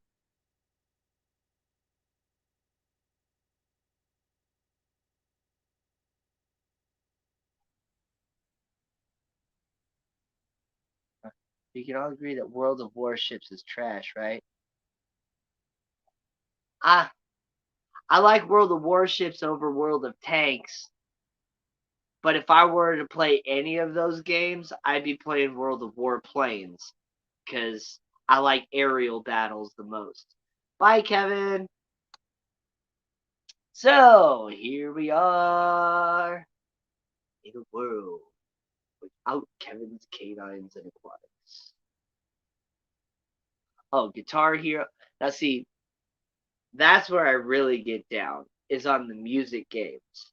Guitar Hero, Dance Dance Revolution, that American Idol game they came out with, uh, Rock Band. I love that stuff. Those rhythm based games like I'm really good at because it's about pattern recognition and just staying on timing. So once you get those songs and you understand what the patterns are, it's really easy to get your feet or your fingers to do exactly what you need to do once you figure out what the pattern is. And so like yeah, I'd be playing all those games on like straight up expert, like not even wasting my time. I have a much more difficult time playing on easy or medium than I do playing on hard or expert. And that's because like it moves like so slow, and then like the patterns don't really make sense because I'm hearing the music and I'm understanding that my fingers are supposed to do something like this with the music, but all I have to do is like do like this. And so like the timing of the strum is just like always really, really weird and all that. Highest level on Bloxer? I've never played Bloxer. I would love to play Beat Saber. I've never played it. I would love to get a VR system and play Beat Saber because that just seems like so much fun to have like lightsabers and even though you don't actually have lightsabers, it's all VR, but still, like yeah, those sorts of games. There was an old like cell phone game, or I think I actually had it on my old iPod Touch for all you older people that actually know what an iPod Touch is. Um, I had it on my iPod Touch. It was like Tap Tap Revolution or something like that, where it's basically Guitar Hero mixed with Dance Dance for your thumbs on like a little touchscreen device. So you'd have to like tap your thumbs on timing and get the right sort of button. And then I also even had Rock Band on my my PSP when I was in Iraq. I eventually, before I left Iraq, I sold my PSP to my interpreter. Um, I made like all my money back. It was great. But I had so much fun playing that. I had Rock Band on there. And what was interesting about Rock Band on the PSP was that you actually had to play all 4 instruments at once. And so if you were like if you were good and you met the whole pattern, you'd basically turn off that instrument for so long. So as long as you were, keeping a perfect score and, meeting the pattern, you could play the entire guitar part and then you'd finish that pattern at just enough time to switch over to the vocals and then do the vocal part and finish that pattern with just enough time to switch over to the bass part and then play the bass and then switch over to the drums and play the drums. And it was only if you were missing notes or messing up that the the instruments would start to actually overlap, and then like that's when you'd like really start to fail and all that. So that was kind of fun and a little interesting twist on Rock Band. I had an Atari, yeah. It was a joke, Bunny, because I know there's some young kids in here on Kevin's stream too.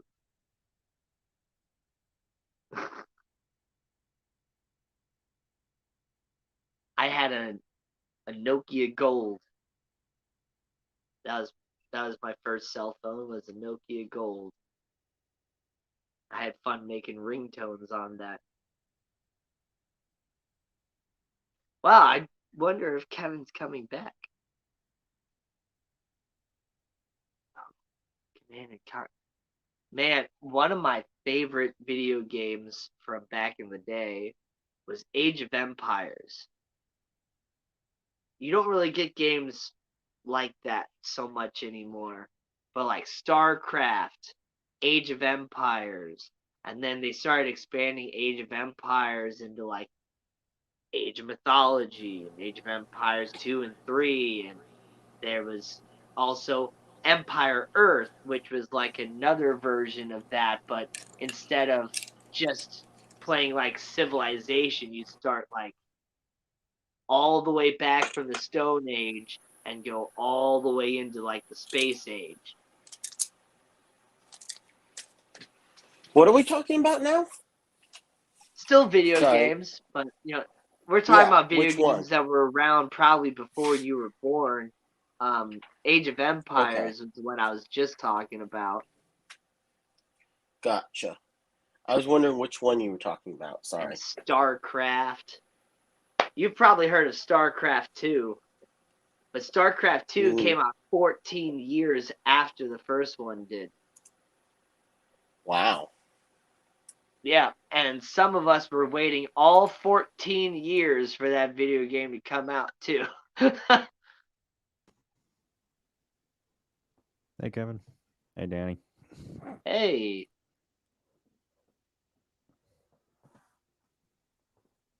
Opened it up to the public. Well, you put the link out there, so I thought it'd come up. Welcome back to the stream, Kevin.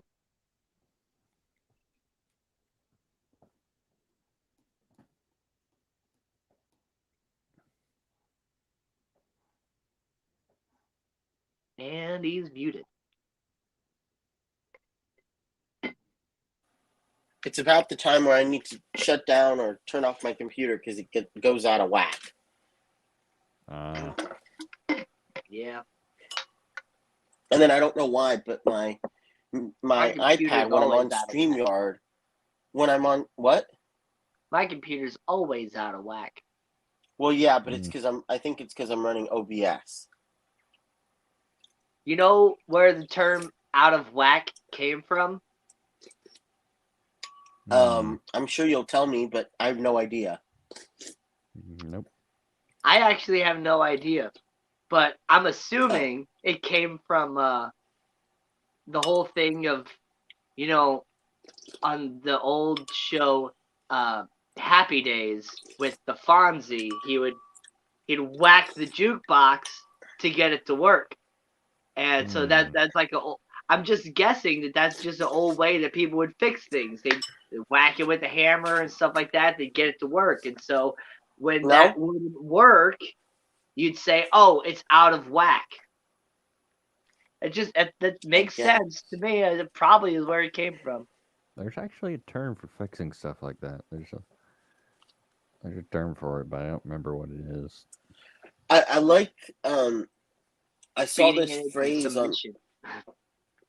it was on like a license plate or something, and I really liked it. It was Let me see. whoever came up with the definition of insanity never met a computer.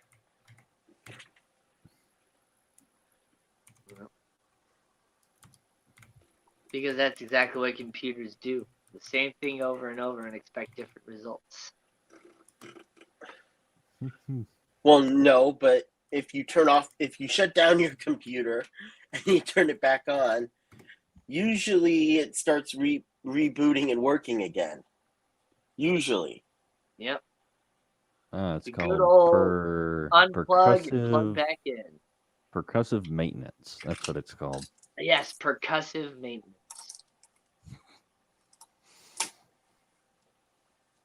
The term in out of whack is perhaps the slang meaning shared just portion, which may be from the notion of the blow that divides or the rap of the auctioneer's hammer. Mm-hmm. Okay. I still like my idea more.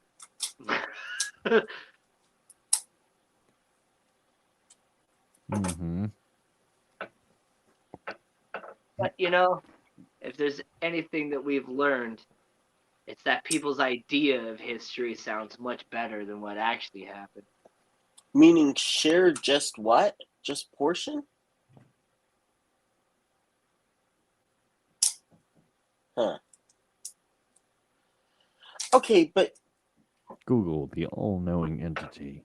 But I will also say, Danny, Just kidding. that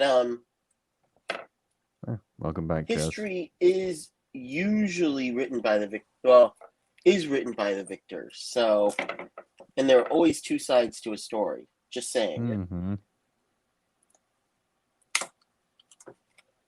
Yep. The conjecture that whack was when someone did to a relicant mule after gaining the mule's attention via brute force, the mule's performance returned to its normal good status. Yeah, so you'd whack the mule into submission, and if it wouldn't submit, you'd say that mule's out of whack. I don't think Yeah, you that wanna whack actually a makes mule. sense. They have good memories and strong kicks. Yes, they do. Georg. It's a knick-knack, paddywhack. Give the frog a loan. Mm-hmm.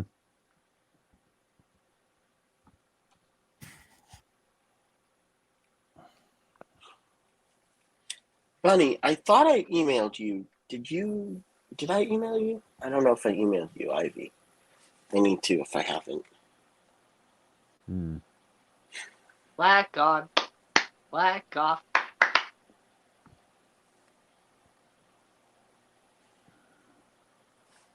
Alexa, play smooth jazz.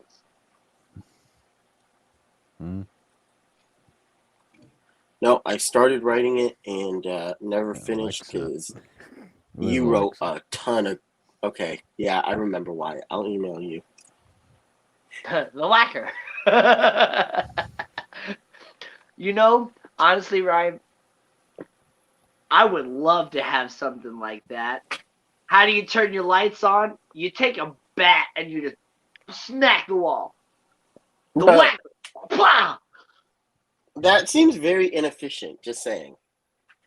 Oh, it depends on what term of efficient you're using, because, man, getting rid of some of that pent up anger or whatever, it's very efficient. I mean, there's doing the job and getting the job done. How you come to that? How you come to getting that job done is a different story for everyone. True. Yep. Whack on. Whack off. Yeah. Tundra's looking at me like, what are you doing? Nothing, sweetheart. Can you guys see me? Yeah. Or is my camera not working? Oh, you're solid black. Yeah. I Like thought half you of went people's outside. Instagram photos nowadays. Okay, Hmm. that's better. Wait, what? Most people's Instagram photos? Ah, never mind. That's a joke. I'm not on Instagram. So No, is that don't what get it. I couldn't hear you? You cut out for a sec. Did you say Instagram photos? I said you're a solid black like half the world's Instagram photos nowadays. Okay. Oh. I didn't hear. It cut out. Sorry. I know. It's not as fun when you have to repeat yourself, but still. I Yeah. had to ask. Oh, since they're playing a wiffle bat. Duh. Mm, I'm just glad my crabs are doing well. I turned off Alexa. She got annoying. I have Surrey. She does it talking to me? sometimes, but not that often. Dude, that would be funny, GRB. And then like it gets mad at you too. It's like, why don't you turn on the light yourself?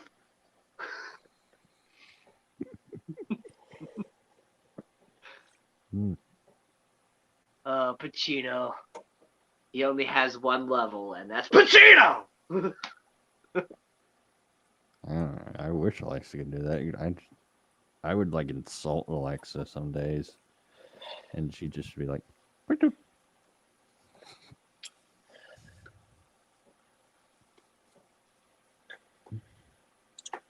Forget. She's like, "Excuse me, I don't know what that means," Exactly. or something like that. I'm like, "Really? You're stupid." Yeah, I I'm just like, get really "Come on." upset with her when didn't I. understand I what you just said. Okay. I did not understand the command. Yes. Did you want Bass Rock or something? I don't. So I don't have. Well, so I don't right now. I'm changing the water manually, but the way I have them right now, Bunny Viper, they can be from 70 to 80 degrees. So for me, that's pretty much room temp, if not a little bit warmer. Well, yeah, about room temp. So usually I just keep them in like my room, because they like 70 to 80 degrees, and I have them in a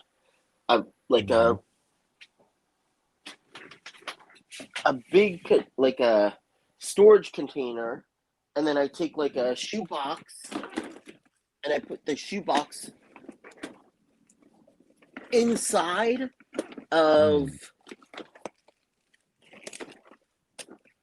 I put the shoebox with I have Put the lime in the sand. coconut and mix it I up. have some sand, I have some sphagnum moss, and I have some cocoa core. One of them I made with cocoa core and sphagnum moss. The other one I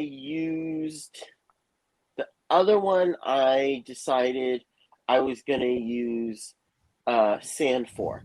So one of them I just use sand, one of them I use sphagnum moss and cocoa core. I put that inside the smaller bin. I put that inside of the bigger bin. I made a slope with sand, and then I flooded the container with water from a cycled tank. That's all I had to do. It really wasn't all that hard. And then, I mean, if you have some Anubias or Java Fern, I'm sure you could put that in there too, but not necessary. Man, this crabs thing is getting out of control. And then I just what? I said this crab infestation is getting out of control. And then I just put Haley's spreading a crabs lid and on you're it. spreading I mean, crabs. I have a bin, It must so I just be just like put crab season lid or on top. something too, because all of a sudden those the red claw crabs showed up on our vendor list, and I was almost like trying to, ooh, I should order those so that I can get them. But I was like, no, I don't need any I crabs just right put a- now. And then all of a sudden, crabs. Everybody's got Haley's crabs. Yeah, but the only problem. Wait, didn't you say you wanted some, Danny? I mean, I kind of do, but I thought you've been saying that for like this last 8 months. Yeah, I'll stick no, to I fish. think you're thinking somebody else. But Who I've else been kind works of at a thinking pet about store? I Who mean, else works at a pet store? Ian works at a Or pet was it- store. Or was it something Aquatic else? You Aesthetics is a said pet no. store. No, because I feel like you said that you wanted to get them, but you weren't getting them. And then wasn't it you finally wanted them and they didn't have them in stock or something like that?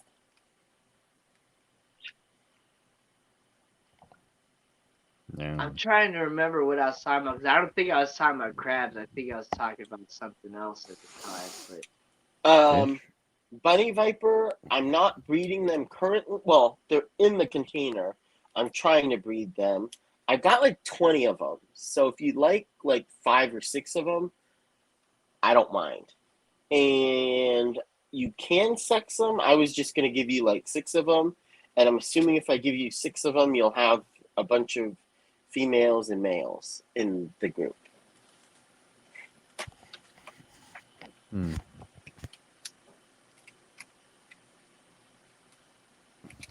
Wait, what? What is Jess doing? She's Making new working on videos. Oh, cool.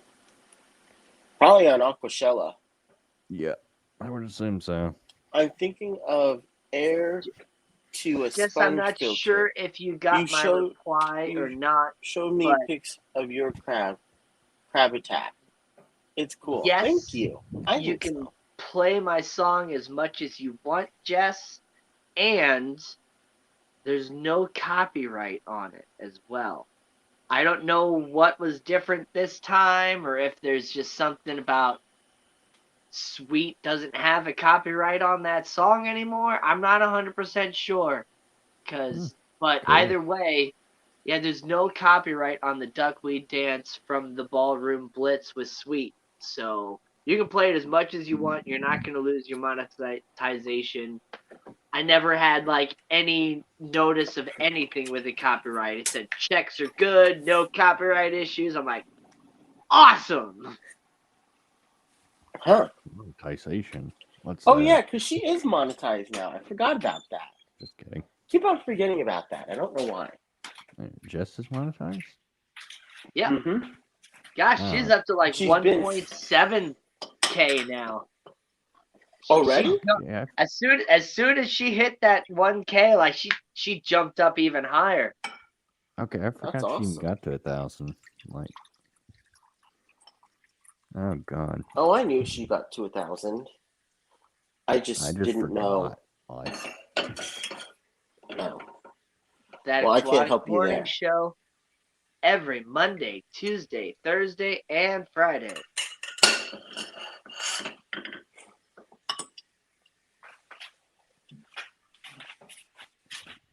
That's awesome. Yeah. mm.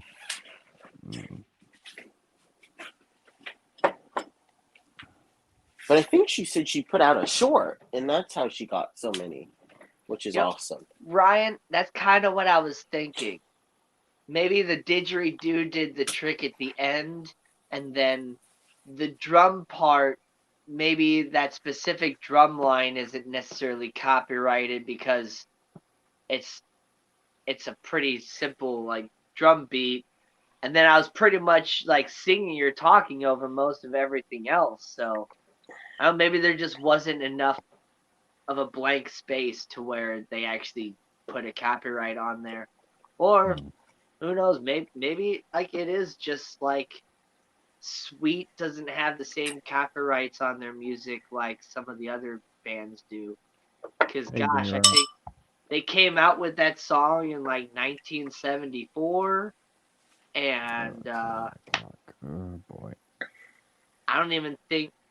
I think there's only like 2 members of the band even still alive. They might not have renewed it. So.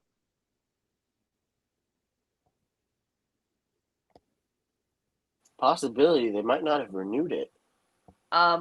J-Rock, the Pet Supplies Plus that I work at does not, but I work at a smaller franchise, so it's possible the larger corporate stores actually do. I know the only UV sterilizers that I've seen in my area are actually at Petco, or then more the actual like fish stores like Gateway Aquatics, Tropical World Pets, Aquatic Aesthetic, not Aquatic Aesthetics. We have Aquatic Arts here, and some others. I've never seen them at my store. No, honestly, I wish my store carried a whole lot more stuff as far as for fish. But most of our sales come from dog food, so we have like 3-4 aisles of dog, 2.5 aisles of cat, and then like the middle like aisle is like small animals, fish, and reptiles, like all in one. So dog food. Yeah, The main we seller. got a lot of pit bull, cane corso, bully breeders in the area, so we sell a lot of the Victor High Pro Plus dog food that's like 88% protein.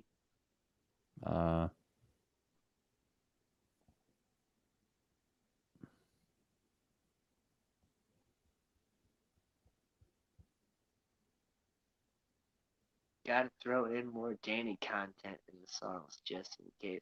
Right, Ryan? I agree.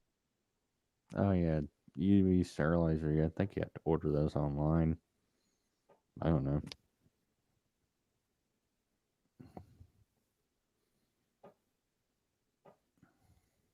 That's it. UV sterilizers kind of make me a little nervous because can't they also like kill all your beneficial bacteria if it gets like too exposed into your tank? I'm not sure. It seems like it would do that, but I'm not sure. I'd have to look it up. I thought it would kill everything in the tank. I thought. The UV sterilizers that I've seen, they're basically, it's like a UV light encased in a tube, and then like the water basically runs through it. So, in theory, as long as the light is encased in that tube and it stays within that tube, it's only killing the bacteria that's passing through it through the water. So it's not going to do anything to your beneficial bacteria unless they're actually in the water column. But anything ever happens to the UV sterilizer and the light can break out, and it could, in theory, sterilize your entire tank and cause it to crash. Wait, it can? In theory. I didn't think it could. I mean, so if you have beneficial bacteria growing on everything else, like rocks and stuff. But no, but what I was going to say is beneficial bacteria is... I don't know. Lives on surface area. Well, right. And so that's what I'm saying. So it lives on a surface. In theory, not in the water column. Right. So in theory, if the UV sterilizer broke and the light actually went into the tank versus being contained in the tube, it could potentially sterilize everything. But the likeliness of that happening but is you could. probably like 1,000 to 1. Okay, but isn't that more unlikely than a freaking heater breaking Yeah. Yeah. or going Yeah. haywire? You got like a I mean, 50-50 that shot with these dang heaters nowadays. I mean, only the water is going through the UV sterilizer. It's not. Yeah. It's basically like an internal filter that has a UV light inside it. Mm-hmm. I mean, they don't really use them in freshwater. I think it's more for salt. Yeah. Or if you have like Most a of the really time. big system and you can put that in like your sump. Mm-hmm. That's what I was thinking. Do you know if that's what Dan's fish is doing? I think that's what he does. Not sure. I I really thought have he was- no idea about his entire setups. I haven't been catching like any of his live streams here recently because I've been working and closing like I every Wednesday was night.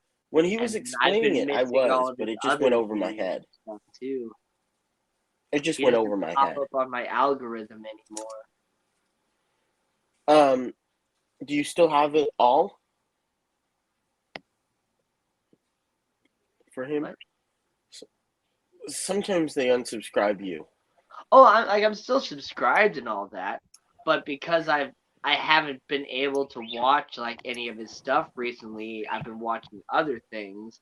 He doesn't pop up on my like algorithm feed anymore. I have to like actually search for Dan's Fish unless he's I actually go to live streaming at I the go current. to and I go to subscriptions. Yeah. Usually I go to subscriptions and it shows live Mhm. feeds. And if I'm subscribed, it should show it. Yeah, sometimes you have to unsubscribe and resubscribe. I don't Mm. notice that. I've never been I do. unsubscribed from somebody that I didn't do myself. That Well, you you- know of. Well, you resubscribe right back. I mean,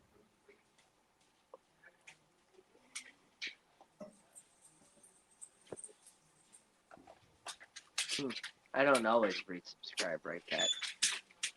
hmm. Sometimes they deserve the unsubscribe. Even though you didn't mean to. And I never said I didn't mean to. Wait, no, but you didn't do it. No, I did do it. I said I've never Oh. been unsubscribed to somebody that I didn't do myself. Got it. All right, Holly. You I have a thought you good said night. it's happened, but you wanted to. No. There has been times that I started watching videos and so they started popping up on my stream a whole lot more, but I Mhm. never actually subscribed to where I was like, oh, I thought I was subscribed to you. Then I subscribed. But Mhm. yeah, I as far as I know, I've never been unsubscribed to somebody. There's channels that I haven't watched in months, but if I look at my subscription list, like I'm still subscribed to them. I just don't see them Mhm. at all anymore. And some of it's they just don't post videos. Yeah, that's another thing. It's like, because like when I was doing streaming, that's all I did. Yep. I rarely ever posted a video. But it's like, yeah, I'm not subscribed to Sandy Creek Aquatics 2 anymore. But Amy is no longer Sandy Creek Aquatics 2, and she hasn't posted a video in 7 months. But when I was trying to find this stream earlier and looking through my subscriptions and all that, I saw Amy, some last name that I didn't recognize. I'm like, who is this? And so then I click on it, and sure enough, it's Sandy Creek Aquatics Amy. Oh, yeah. And so I guess through everything, she's kind of taking a big step back and is no longer going to be called Sandy Creek Aquatics 2 because Sandy Creek Aquatics is no longer with us. So Mhm. that's probably what's going on with that. Oh yeah, it happens like with Zoo. They will unsubscribe you.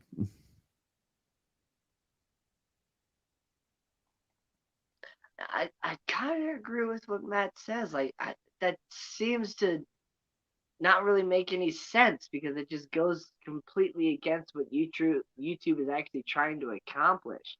No, Unless it's like it was happening to like people. Like people have gotten unsubscribed from channels that they didn't do themselves. yeah. It was a big problem a while back. YouTube does these like purges of like dead accounts, Yeah. and so sometimes I think if you're not using your account, they'll like unsubscribe you from some people or something. I don't know. YouTube is crazy. Hmm.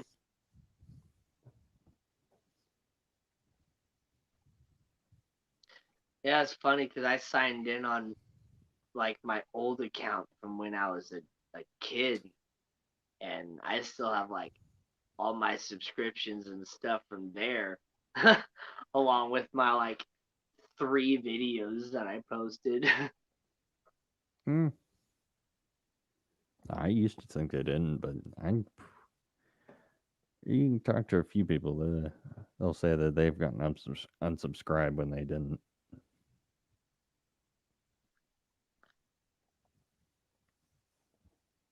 I'm not saying I don't believe people, but I also just kind of wonder how many times that's been potentially used as just an excuse. Like, oh, I must have gotten unsubscribed. Like, I didn't even know that I wasn't subscribed. No, it's happened. It's happened to me many times, and it's not because I I could unsubscribed. see It that being unsubscribed used me. as an excuse. I'm sure it has happened to people, but I'm also Okay, pretty sure but that some the people but have used it as an excuse before. Oh, I must okay, have gotten sure, unsubscribed. sure, but it's not like you can tell. Well, right, yeah, and that's why I started with the fact is I'm not saying I don't believe people because I'm sure there are people out there. But I'm just saying like until you resubscribe, you can't tell who's subscribed to you. There's no list Well, of right, people who are so there's no way of even checking, yeah, and it doesn't even always tell me and not either. yeah. You actually, as No, there's the owner of your own channel, you can decide whether or not you notify people when you subscribe to them no, or like leave Wait, them a really? comment and stuff like you can that. go in the analytics. So I'm and- pretty sure I did I not know that. Hey, don't fantastic notify freaks. people. I can subscribe and unsubscribe and subscribe as many times as I want, and you'll never know. Whereas other people, like I get that notification, like MNC Aquatics Hey, only subscribe to your Oscars. channel. It's like, oh, that's cool. Thanks, MNC. And then I Hey, go and only Oscars. check out Hey, their fantastic channel and freaks. stuff like that too.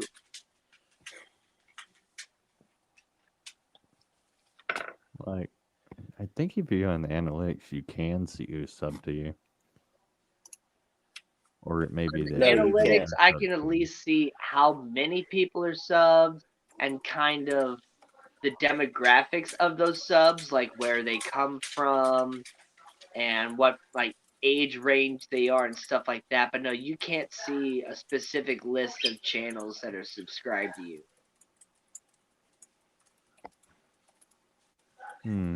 Probably.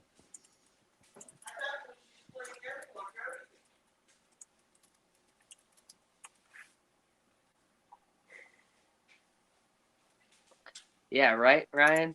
I earned those unsubscriptions. Just like every single one of my videos that I've been posting, like the last, like, I don't know, 7 or 8 of them, every single one has at least 1 thumbs down. And I know exactly who it is. And I just, I have a negative supporter, and it's all right. Support is still support. You're still watching my videos. You're still coming by just to give me that thumbs down. I appreciate you.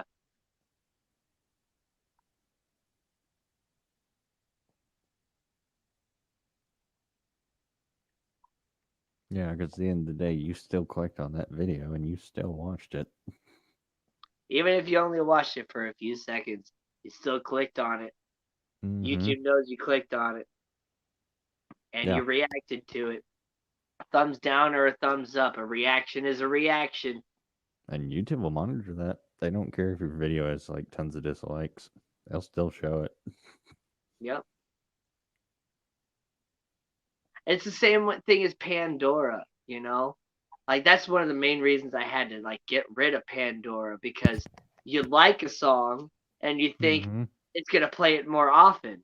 And then you dislike a song and you think it's not going to play this song anymore because I said I don't like it. No, it's still going to play it for you just to, you know, not as often. Give you a problem. Whereas while like Spotify is, you can actually say, don't play this song anymore. I hate it.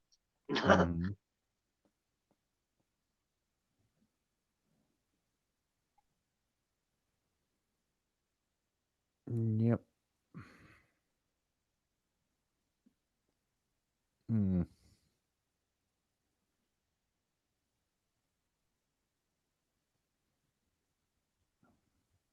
In a Kevin street without Kevin, canines, and aquatics, Derek and Danny sit alone, waiting.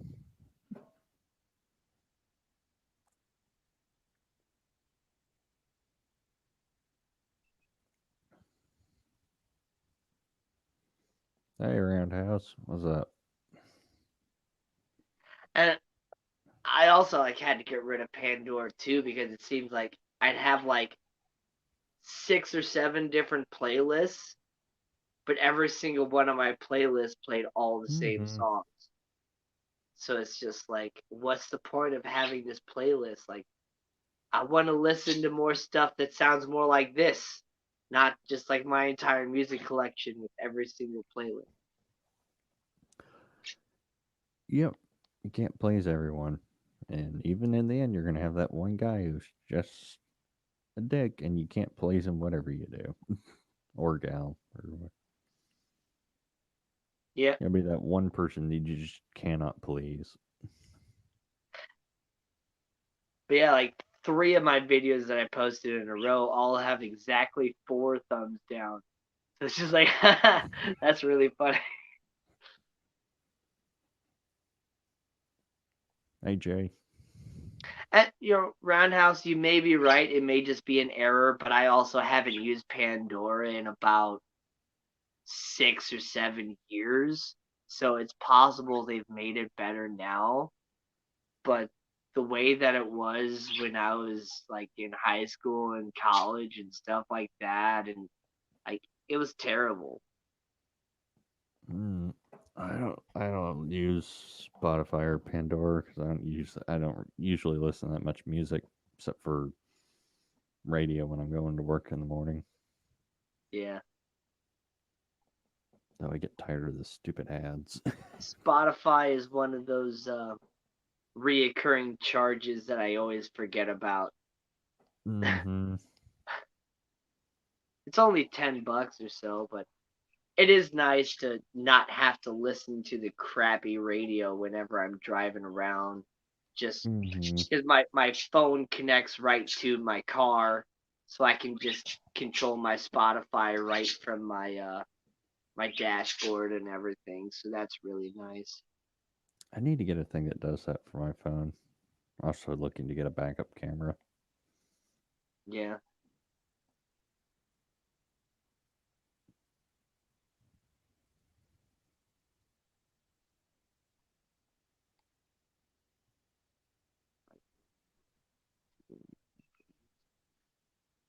Yeah. Honestly, As far as likes and unlikes to you, like it doesn't really do anything, but like the overall like amount of views to reactions to comments, that makes a difference for the channel itself, not necessarily for you, the person that's sitting there doing the liking, the unliking, the commenting, whatever. YouTube will change its algorithm based on how many of those videos you actually watch.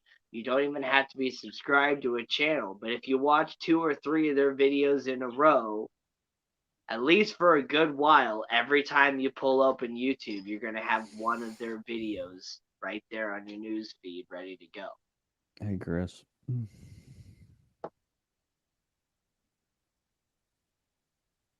Mm-hmm.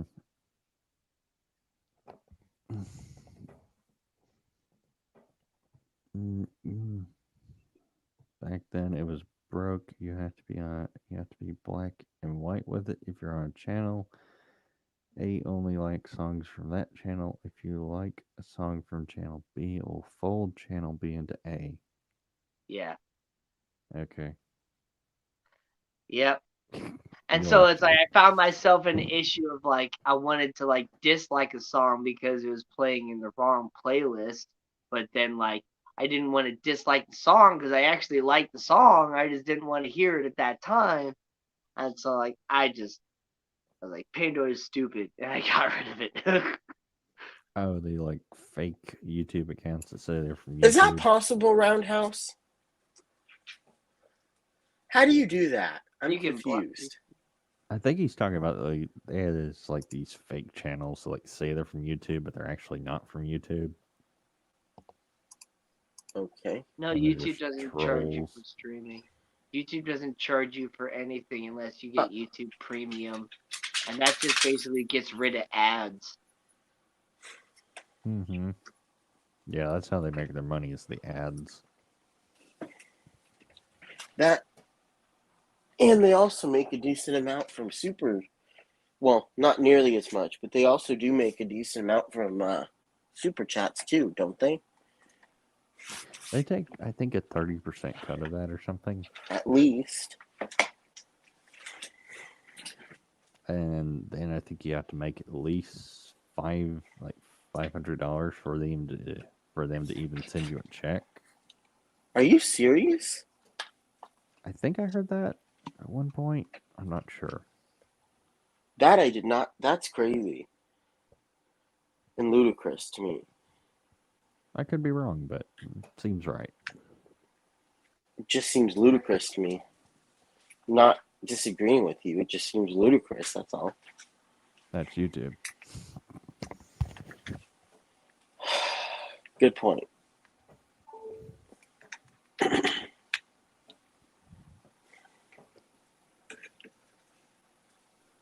I don't really mind the YouTube ads that much because most of the time you can skip them. I think it's only it annoys me the most when you're like waiting for a live stream to start and then the live stream starts and immediately kicks into an ad versus the person talking. And so you have to like skip the ad and then like rewind back to the beginning of the stream and then put it on like 1.5 speed or something so that you actually don't miss anything that happened at the beginning. Yet Okay, yeah, that would be annoying. That is annoying. If What I I find had that really issue, annoying is like ads in the middle of videos. That is so annoying. Yeah. I don't mind them at the that's a beginning preference. or in. That's fine. But in the middle, why? Yeah, and it seems they always put the ads in like terrible spots too. Because when you're picking where the ads go, you can pick like a certain point as like close as you can like per second or something like that.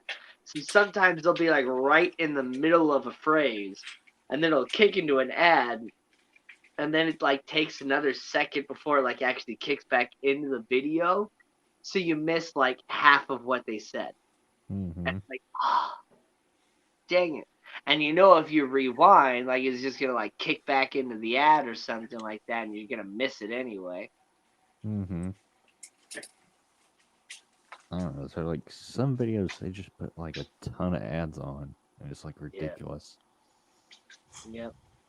But that's how they get, more money for the video as well. Mm-hmm.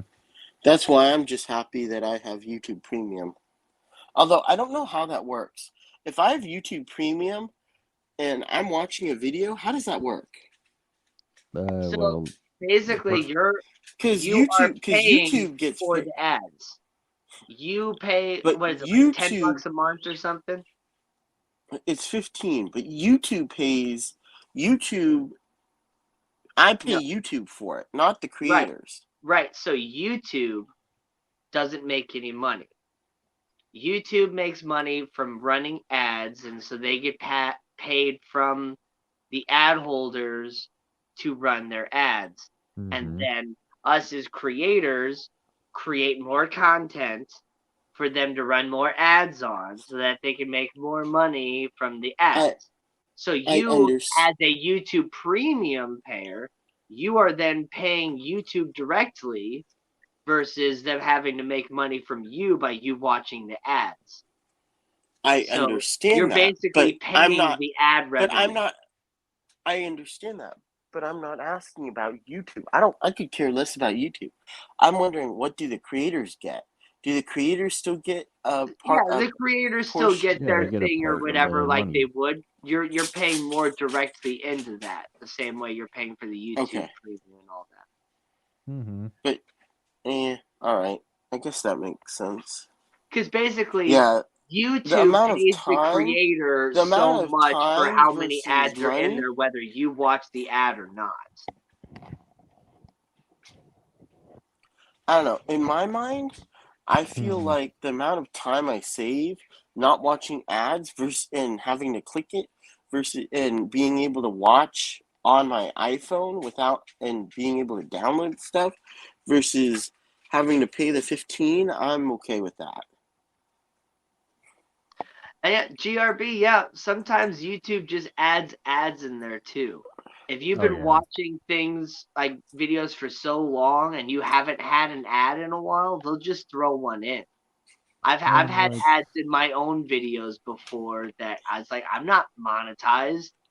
I have less subscribers than you, and yeah, I've seen an ad in my own video before. It's like, that's weird. Yeah, they made that was the changes to their policy recently that made them able to do that. Yep. Which doesn't seem totally right, but wasn't Alex also mentioning YouTube. that? It's their thing. They can do whatever they want with it. Yep, we're on here. The more you continue to use it, the more you're like, whatever you're doing is all right, YouTube. I'm gonna keep using you. We're on here for free. We're not in the stockholders, so we can't really say anything too much.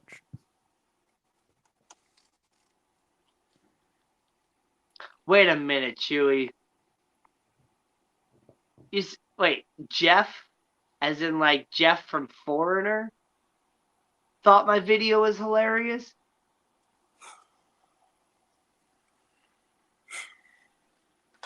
That's awesome. But yeah, it's every time you watch Glassbox Hero, Foreigner gets paid. Warner Brothers Studios gets paid. Somebody else gets paid. I think there's like 3 other copyrights on there too that all get paid. Oh my God, Chewy, that's awesome. Bing Google sells our private information. Why we do have. Okay, so you're probably right there, Roundhouse. Bing Google sells our private info to everyone in the way that we. Yeah. Okay, yeah. 44. I don't know if that part's totally true, Roundhouse, but I wouldn't be surprised.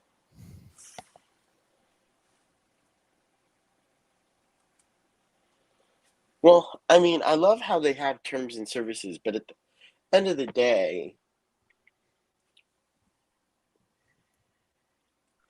technically they can do what they want because nobody ever looks at the terms and services, and you can't really do anything about it even if you don't agree with it. So Jeff Pilson might have thought my video is hilarious, but I don't think he liked it as much as Pantera liked Algae, because Pantera dropped that copyright pretty quick. I mean, like, I don't really care. I guess I can tolerate ads, so I don't really want to pay $15 a month to YouTube. I travel too much. I don't have data. And I'm too I don't have lazy unlimited to. data, so I just download things on my iPad and then watch it later. Yeah, every single, like, Roundhouse is right though. Like, every single social media website and Google and Apple and all these companies, they sell your private information. That's how they make their money. Even everybody yeah. did that Ancestry.com thing and went and figured out their heritage and stuff.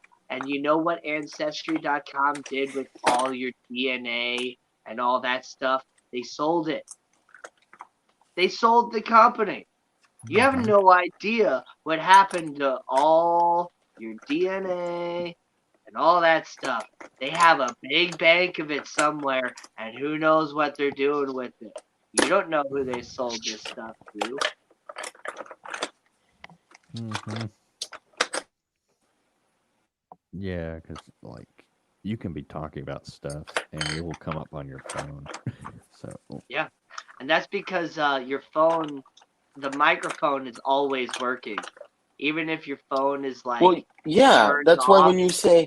that's why when you say Alexa or Hey Siri. Yep. It's always listening to you. And so you'll be having a conversation with somebody about leather Oh jackets. heck yeah. And then all of a sudden you'll pull open Facebook and there's an ad for a leather jacket. And it's like you never ever seen an ad for a leather jacket before, but right after you have that conversation, you're definitely gonna mhm. see They that can ad. read your mind. Oh yeah, They it's don't read your listening. mind, they just listen to what you say. I'm joking. A Mm. Chinese medical research center. I Yeah, wonder if I mean that research center I'm was too in lazy to get ad Wuhan. blocker, so don't want to pay Why? YouTube. Been too lazy to get ad blocker. Oh brother Derek.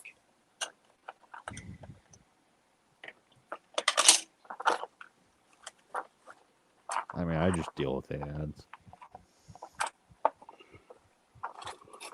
Okay, you're too lazy, but yet it does take a lot longer doing all those fucking ads. Eh, that's life. I think you'd save more time by actually doing it instead of just whatever. Lizard people and unicorns are gonna take off. No, it's China. China. They have a whole plan of, what is it, 2047 or something like that? They're saying they're gonna be the new world power. Mm, I don't know. Okay.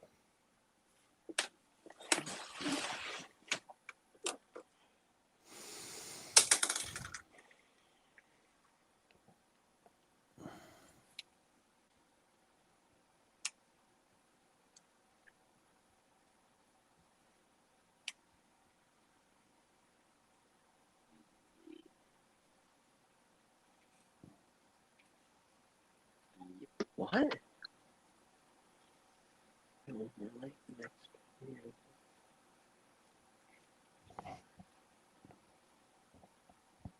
Okay.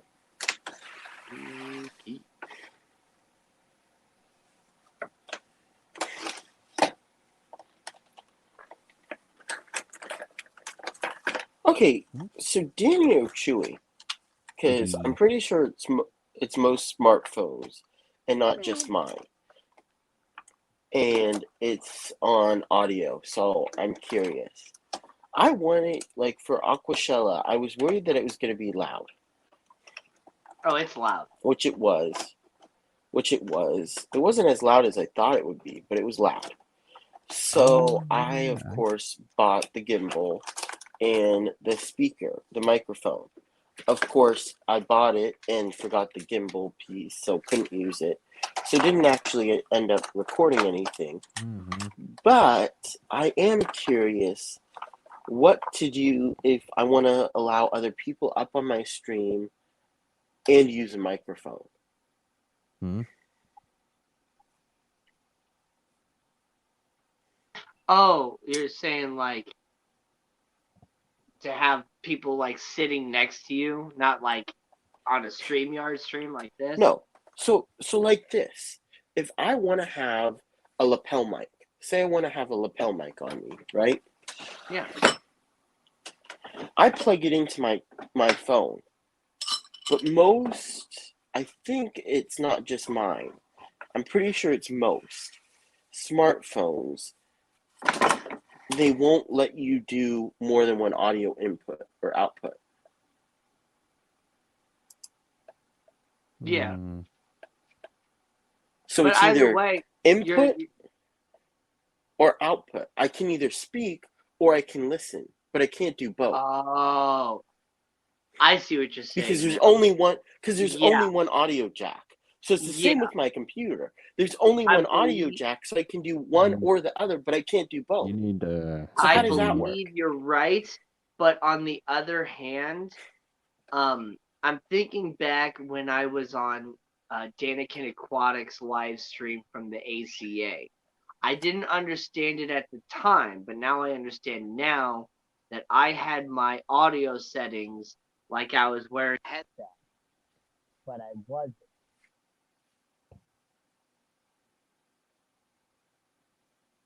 Speaking of audio problems, I'm not quite sure what y'all can hear, but basically I had my settings like I was wearing the headset, but I wasn't.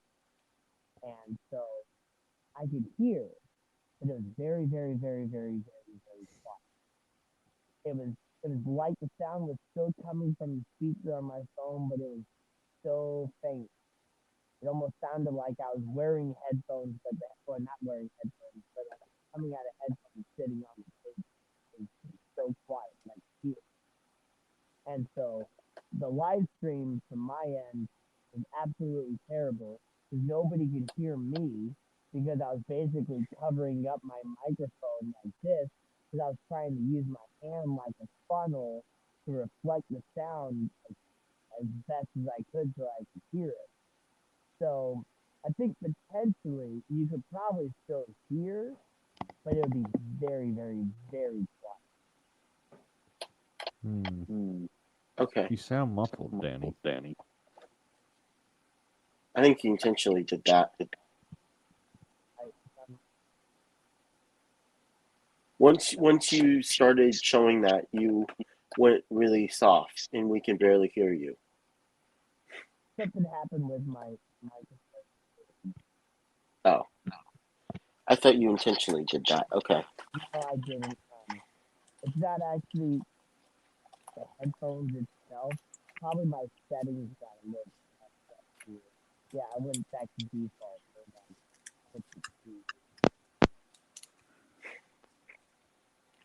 And you're on your phone, right? Oh, but you've got a mic and camera. Never mind. Or you've got a mic and a headset. The microphone is better now. Yep. Sounds compressed.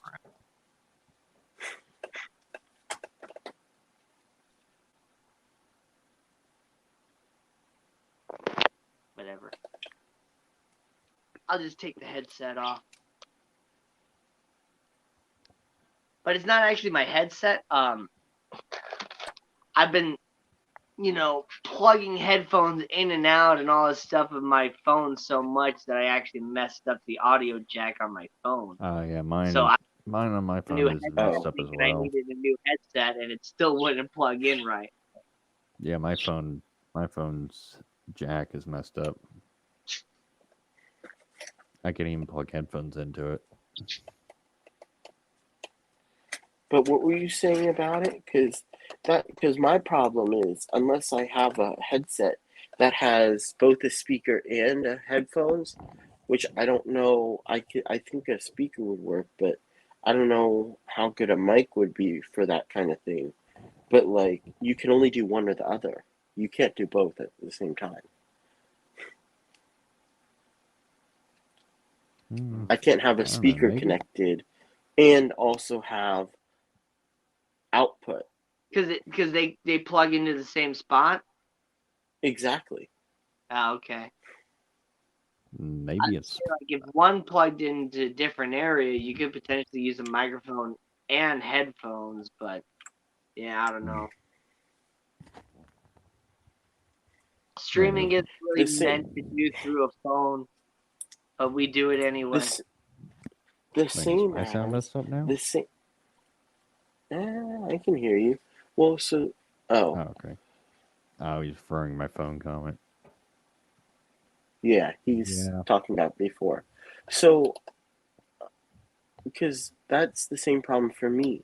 Like I had my computer, and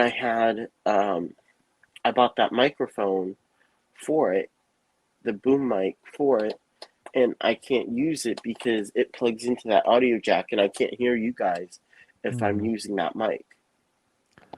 Well, I guess you would have to have a splitter of some kind. And it doesn't recognize it, so I don't know what. Yeah, I've heard of Santos. I don't know if a splitter would work. It might work. Shadow Side, yeah. Shadow Side's awesome. All right, Danny. Did you want to take over a little bit till I come back, or should I end the stream? It's up to you two. It's been 2.5 hours. Oh, here comes Kenny. Kenny. Oh, hey, Kenny. Hey, Dan again. Wow, you're up late. What's up? Yeah, actually, it's only 10. It's not that bad.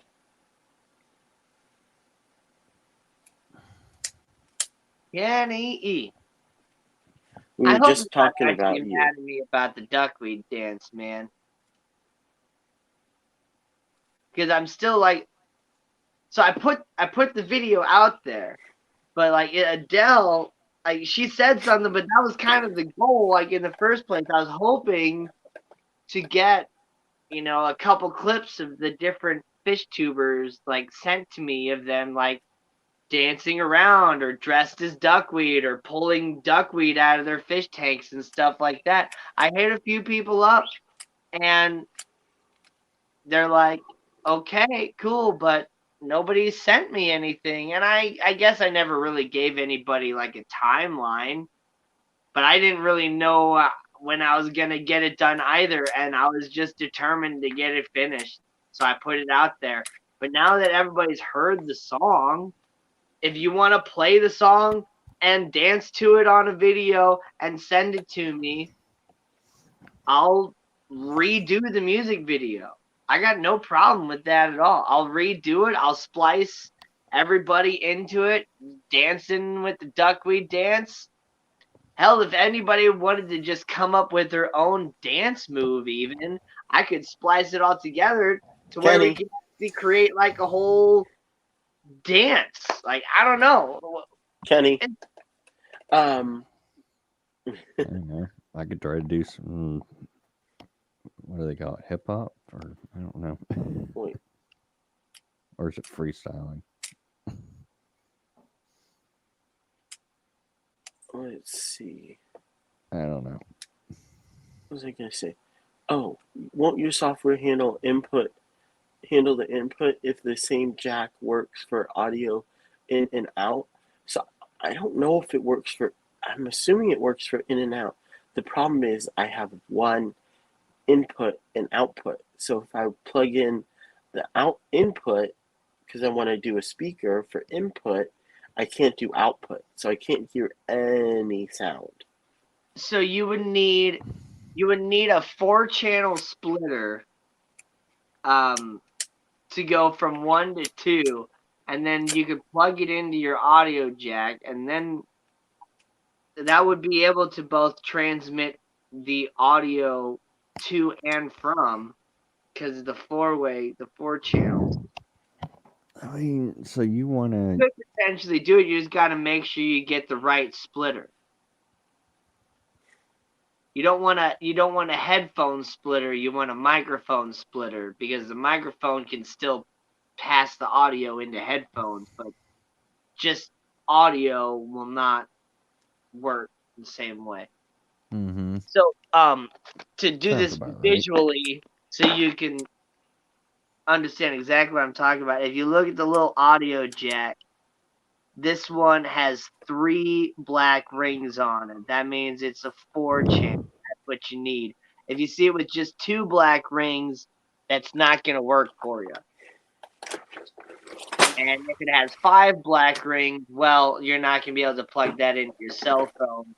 That has Mhm. too much power. So All right. Oh, boy. Oh wow. So Kenny, did you ever find the piece for the DJI? I ordered myself another one because I don't know where my piece went for some reason. I had it and I don't know where it went. Okay, well, I'm gonna get off here. I possibly have work in the morning, so Oh, thanks for letting me up, Kevin. You have a yeah, good thanks night. for You coming too, up. Danny. later, Night all in Derek. chat. Okay, Danny, you ship fish, right?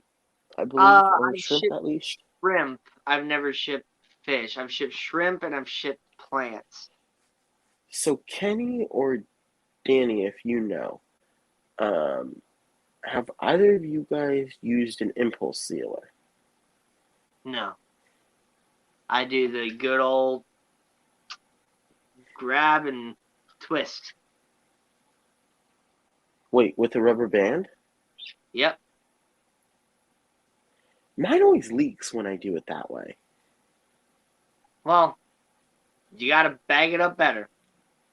And if it's that bad, double bag it. I do, but then the water just goes into the other bag. What's the point of that? And you're just not. It just You're not, leaks out of the you're not bag and into doing the it other right. bag. How's that helpful?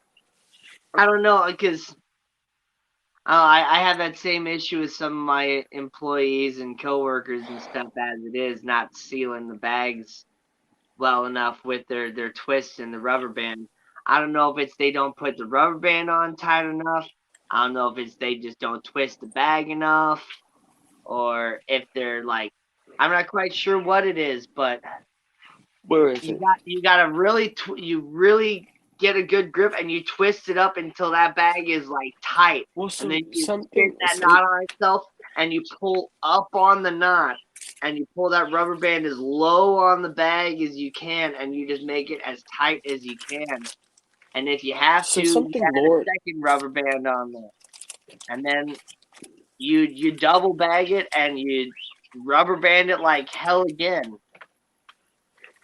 But Well, so something I that work at Lord. a pet store, so I've been, bagging fish up for a whole year now, and so like it's second nature to me. I've even had a couple customers, come up and be like, "Wow, you make that look so effortless." Because like I don't even like everybody else like pulls their hand like way over here. They're trying to like catch the air in the bag. Like the faster you do it, you're gonna get more air or something. When it's like I just put my hand like right over the top and just grab the bag closed and then just start twisting.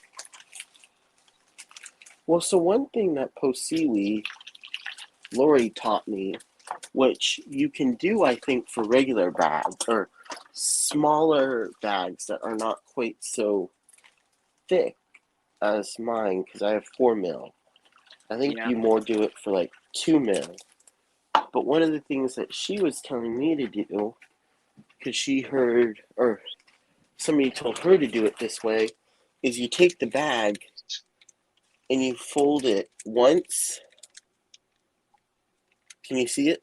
Yeah, I know the fold, and then you like fold it in on itself, and then you can twist that up. Yeah, that's So you another fold it method, and we twice. actually, will teach that to some people. So And you fold I it believe twice that's what before. Aquaballs does with his fish. So you fold it twice on the top, and then you start to wrap it like normal. Yeah, see, there you go, Kenny. Supposedly, Kenny just seals the bag and then puts an airline in there and just fills it up with air. wait, But George does it the way that you do it most of the time.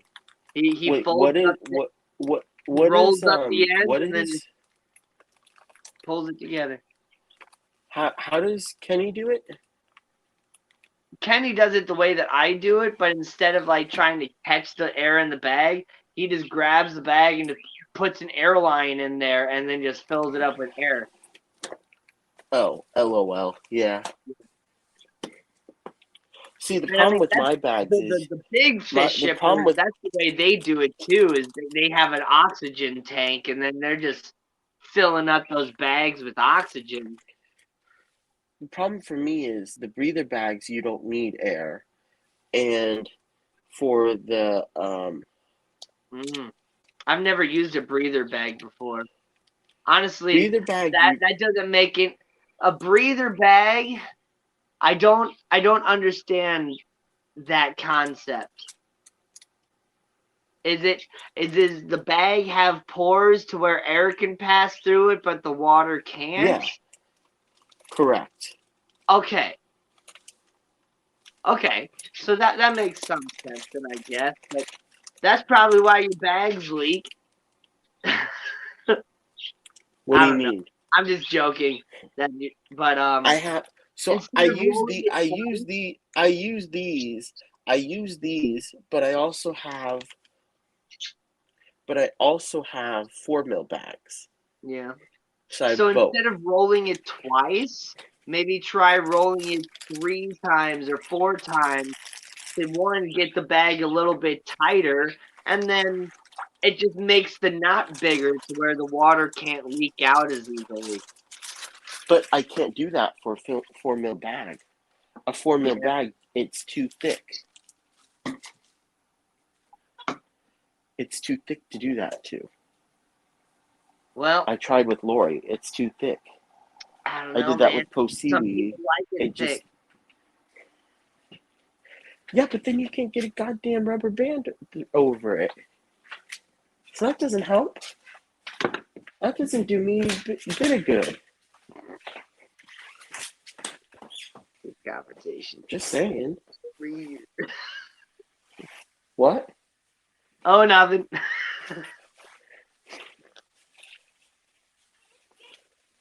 I just made a joke and it went like right past you, and you just kept rolling with it and just made the punchline even better.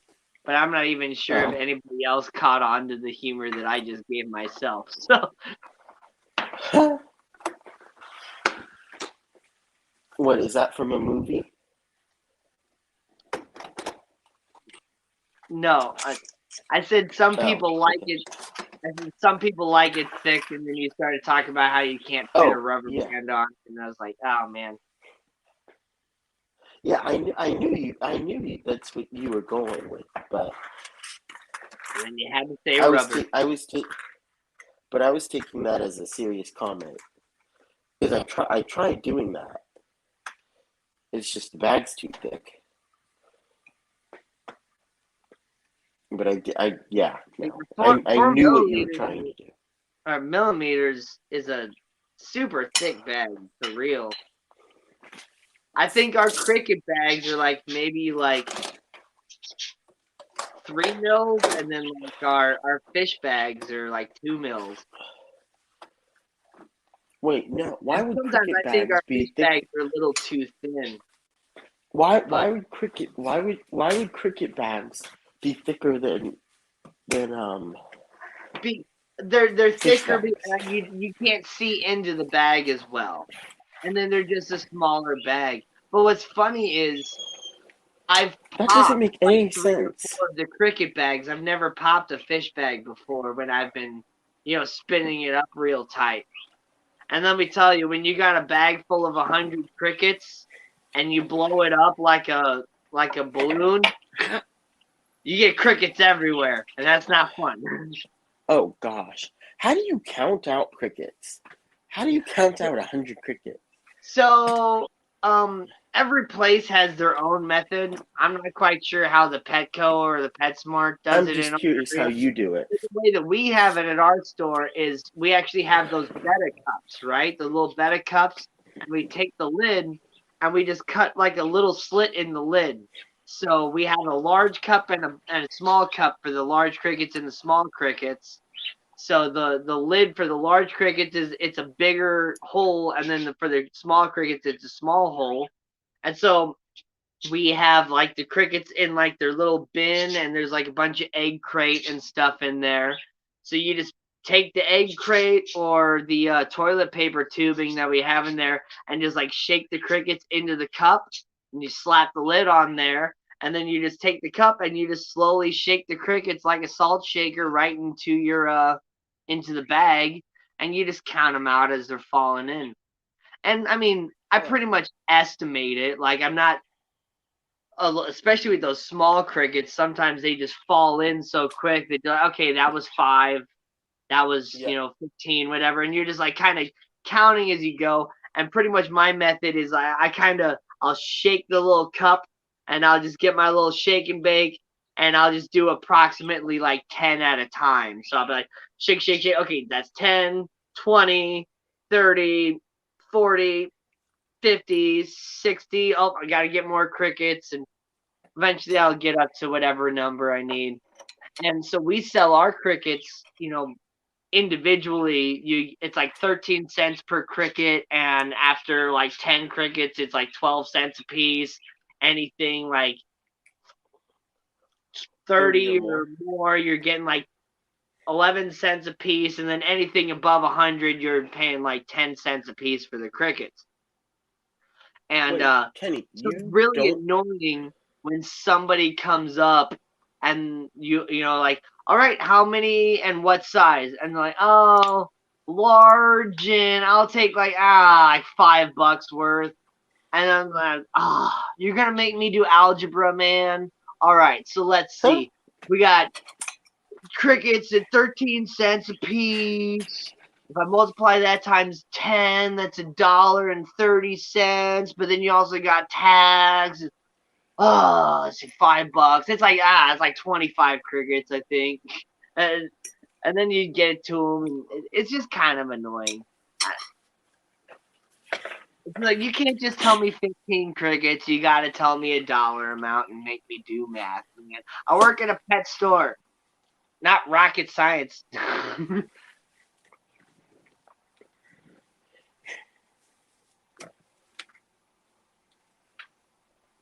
What Kenny's trick? I don't use bags. I'm confused. Shipping. Then if I'm sending catfish or cichlids, I tape the bottom half of the bag, both sides, to help them from sticking fins through that. Yeah, I always double bag all the catfish and stuff. And then I double bag either. Well, and then all the small fish you're at a store too, I double bag. Not because I'm worried about them breaking out, but because then I can get rid of all the corners. I'm pretty sure everybody's seen the video of Dean where he uses tape to round the corners of his bags. Yeah, so do I. That's not necessary. You bag it up, you throw it in upside down so the round end is at the bottom, and then you just tie the top and you make it round at the top. There's no corners. And then you don't get your neon tetras or your corridoras getting squished in the corners on your way home.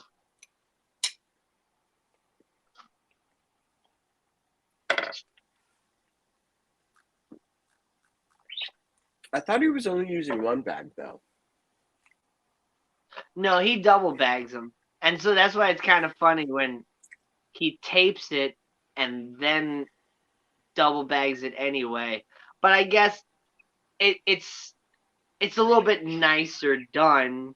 Like it looks nice and aesthetically pleasing, whereas like I'm just kind of like stuffing it. So I guess if the fish really wanted to, they could still kind of wedge themselves in some areas, but they'd have to try to do that.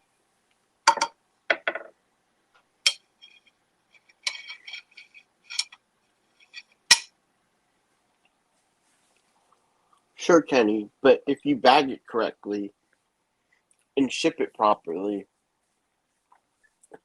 you should most likely alleviate that most of the time. That's the big thing, Kenny, is that if these things are going on like airplanes or stuff like that, they're going on like a big old like conveyor belt, and sometimes just even on the belt they're dropping like several feet and stuff like that. And then But that's why. sometimes Okay, you just but have that's some kind of really why. crappy delivery people, man. We But have that's kind of why I like using breather bags because there's no they don't slosh around. yeah, and that is kind of nice. But yeah, there's sometimes Especially for shrimp. I you get use some them for shrimp. really bad delivery people. Like we were supposed to get a delivery of fish in at the store, and the shipment got delayed. Somehow it got like delayed at FedEx or Hey, whatever, which means it's probably just sitting no, outside getting hot not and for you. all that. And it was a feeder fish too, so it's like they were packed in those bags like crazy. The It's whole amazing shipment how came many they like fit in almost a those week bags. late, and then Oh wow. the delivery guy, he's coming in the store carrying the box like sideways, almost upside down or whatever, and with like another box in his hand, and just like walks in the door and just like drops it on the ground, and it's just like something stinks. And then he looks at the box and he's like, oh, live fish. And then just walks right out the door. And it's just like, maybe you should have read the box before you picked it up, put it on its side, and just dropped it on the ground, dude. Well, okay, so by I then mean, it all the probably fish was already. arrived dead anyway. It's not like I was expecting him to be alive. But still, it's the thought of the matter of there's instructions clearly written on the outside of the Okay, box. but But you got some Danny, idiot who's like, oh, hey, boss, what's fragile mean? okay, but Danny, Yeah. sometimes it's better that they don't know because some people do that intentionally. Yeah. They will Oh, yeah. intentionally Oh, yeah. throw I've bags around seen the because it says videos. live.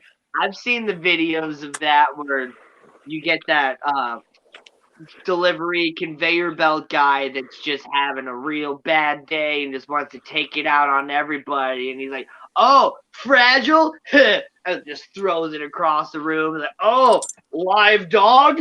Who cares about that? Like, yeah, there's some bad people out there for real. And then Amazon ships like crap. Yep. I'm Yeah. sorry, but the way they ship is bad too. Mm-hmm. Yeah. Yeah, I got a shipment from like Amazon that was supposed to be a certain way too, and they literally put it on my porch upside down. Like, Well, because generally it says live fish this side up, and they just throw it where it's like they don't get. Well, part of it is they don't get paid enough, so it's kind of like, whatever. I mean, yeah, but you know, you also got to do the work in order to earn the pay in the first place. That's what this whole thing with Sure, the fast food sure. workers. Oh, we need $15 an hour. Like, I agree with you. You do need $15 an hour in order to actually survive nowadays, but you also need to get people's orders right before you expect to get paid a bunch of money, you know? Sure. Yeah, I don't know. But I also feel like if you get better The pay, box doesn't what? say punt here. That Oh, that's funny. Oh, I'm always, later, Chris I don't know. Robinson. I'm always worried about my pack. I'm usually worried about my packages, although Later, Chris. a lot of times they also seem to come in okay. But I don't know. Sometimes they're okay, sometimes they're not. Yeah. I don't seem to have problems with a lot of things from Amazon. But Yeah. Joe's always complaining about it, which is kind of funny. I'm like, just return it. He's like, but I don't have the time to do that. I'm like, okay. Yeah. Oh yeah. I mean, it is kind of annoying. Like, so I mean, I got this a smartwatch, and I ordered like a screen cover thing from like Amazon that was specifically labeled for this specific watch of the specific year. And so I order it, and it comes to the house. I try and slap it on my watch, and instead of having a spot for like this square button on the side, it has a small little round hole like the bottom button. And so basically, if I were to put the screen protector on, it would just be constantly holding the power button down, and it would never actually work. So this is like, why did you label it specifically to fit this watch when it definitely doesn't fit this watch? And Duh. so it was super annoying that I had to, drive over to UPS to return something like that. Like, it should have been the right thing in the first place. So I kind of get that. It is annoying, but I mean, if I bought the wrong Hey, thing from a it's free. grocery store and had to bring it back, I'd have to drive back to the grocery store anyway. So what's the big deal? But that's why I like shopping in person versus shopping online. I like being able to hold the product in my hand, to look at it, to examine it, and make sure it's actually going to work Well, for me. that's why I like buying fish in person. Although when you can't drive, that makes it just a tad bit difficult. Yeah.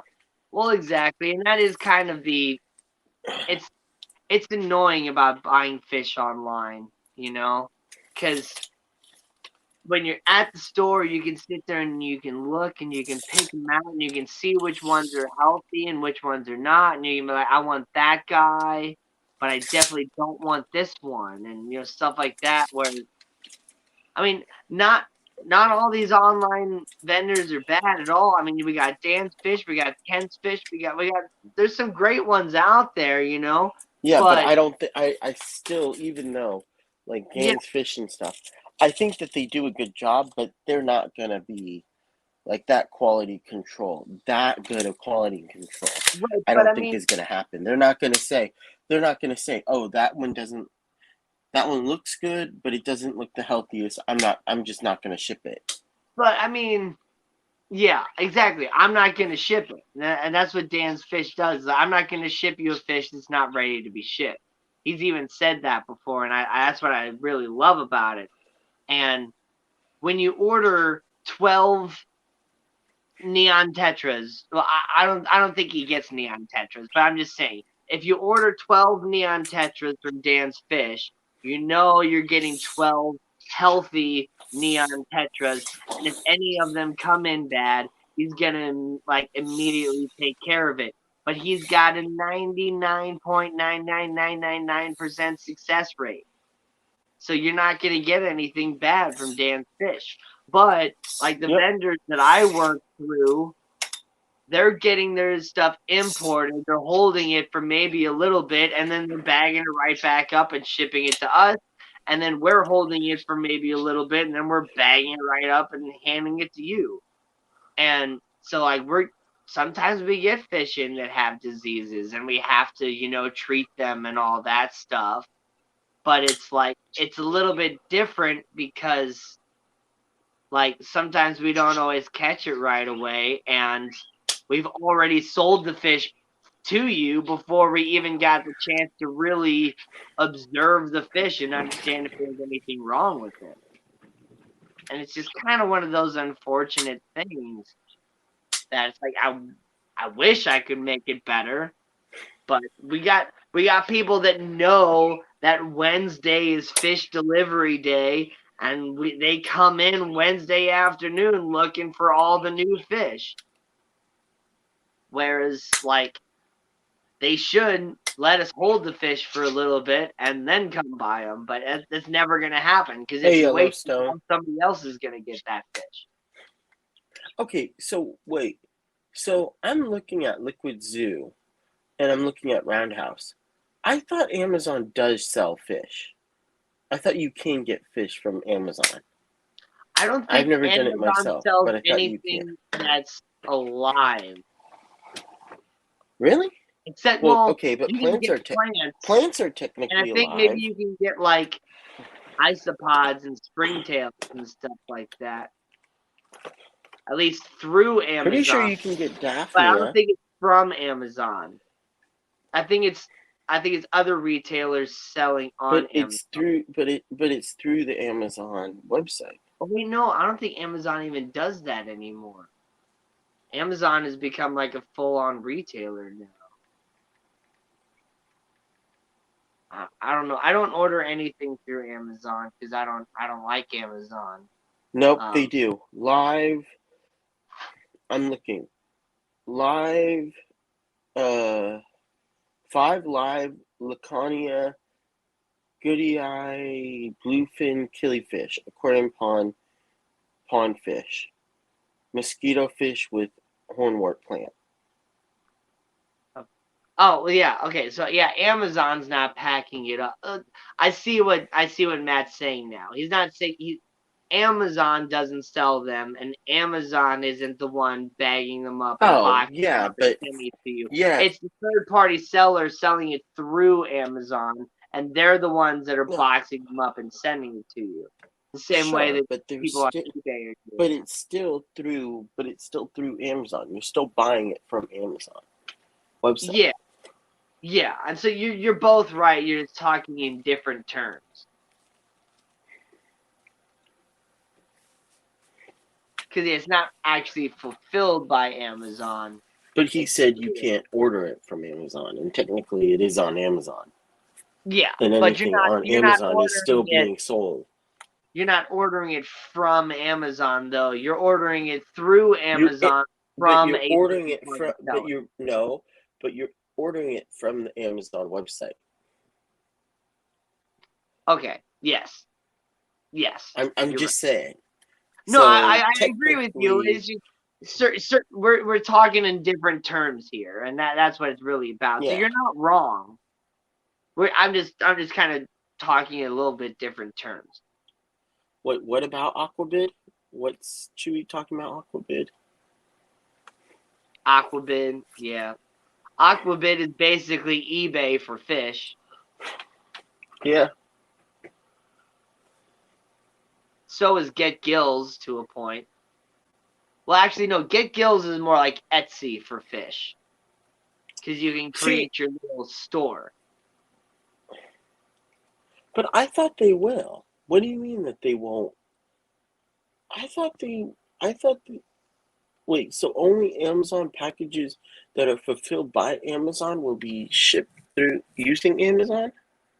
Yeah. Oh. Yeah, the only stuff that you get that's actually shipped by an Amazon driver is the stuff that's coming from an Amazon warehouse. Everything else is shipped out through FedEx, I believe.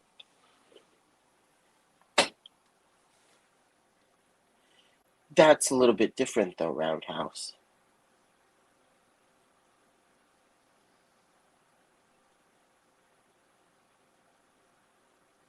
Yeah.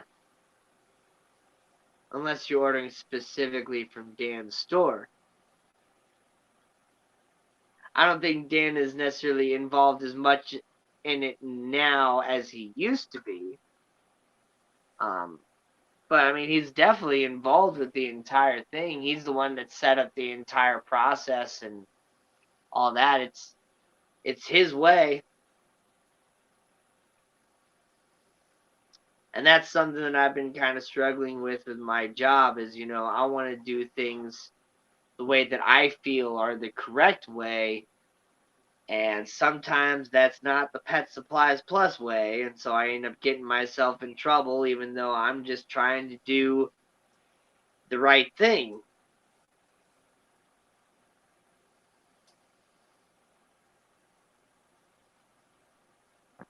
Like trying to cure betta fish and trying to not put fish that will kill each other into the same tank.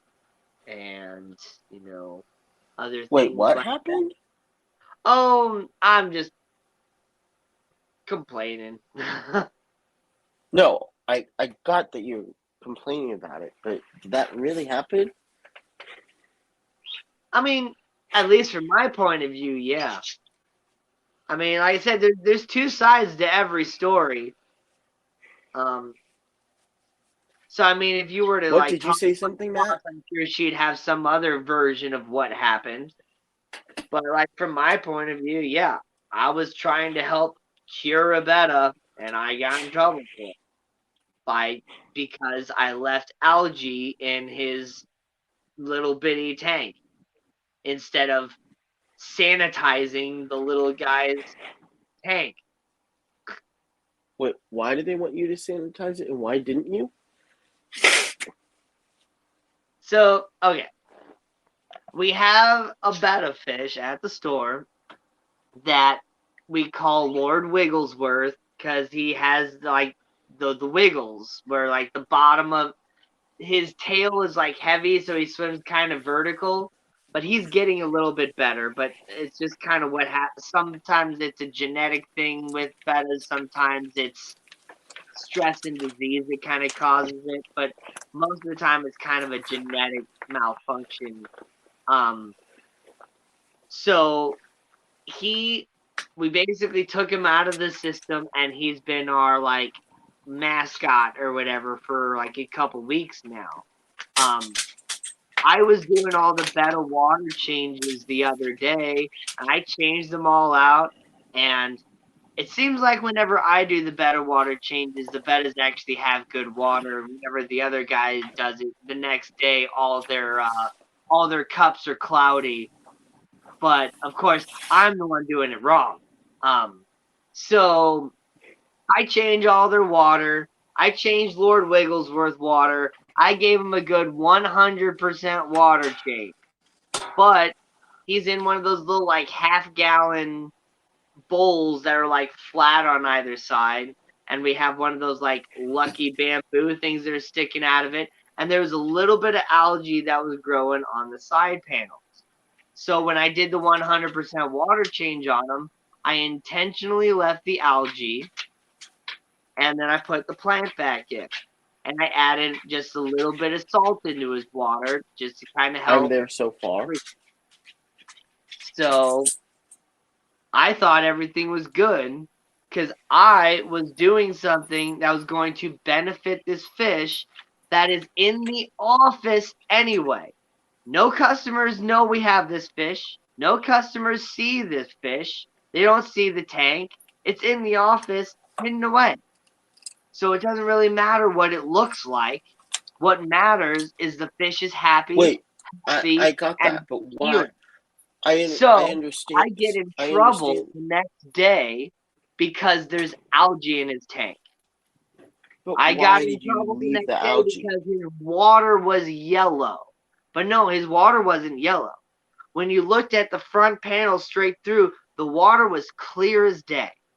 But when you look from the side through the algae that was growing a little bit on the side, it had a slight yellowish tint because you were looking But through why? a little bit of greenish yellowy color.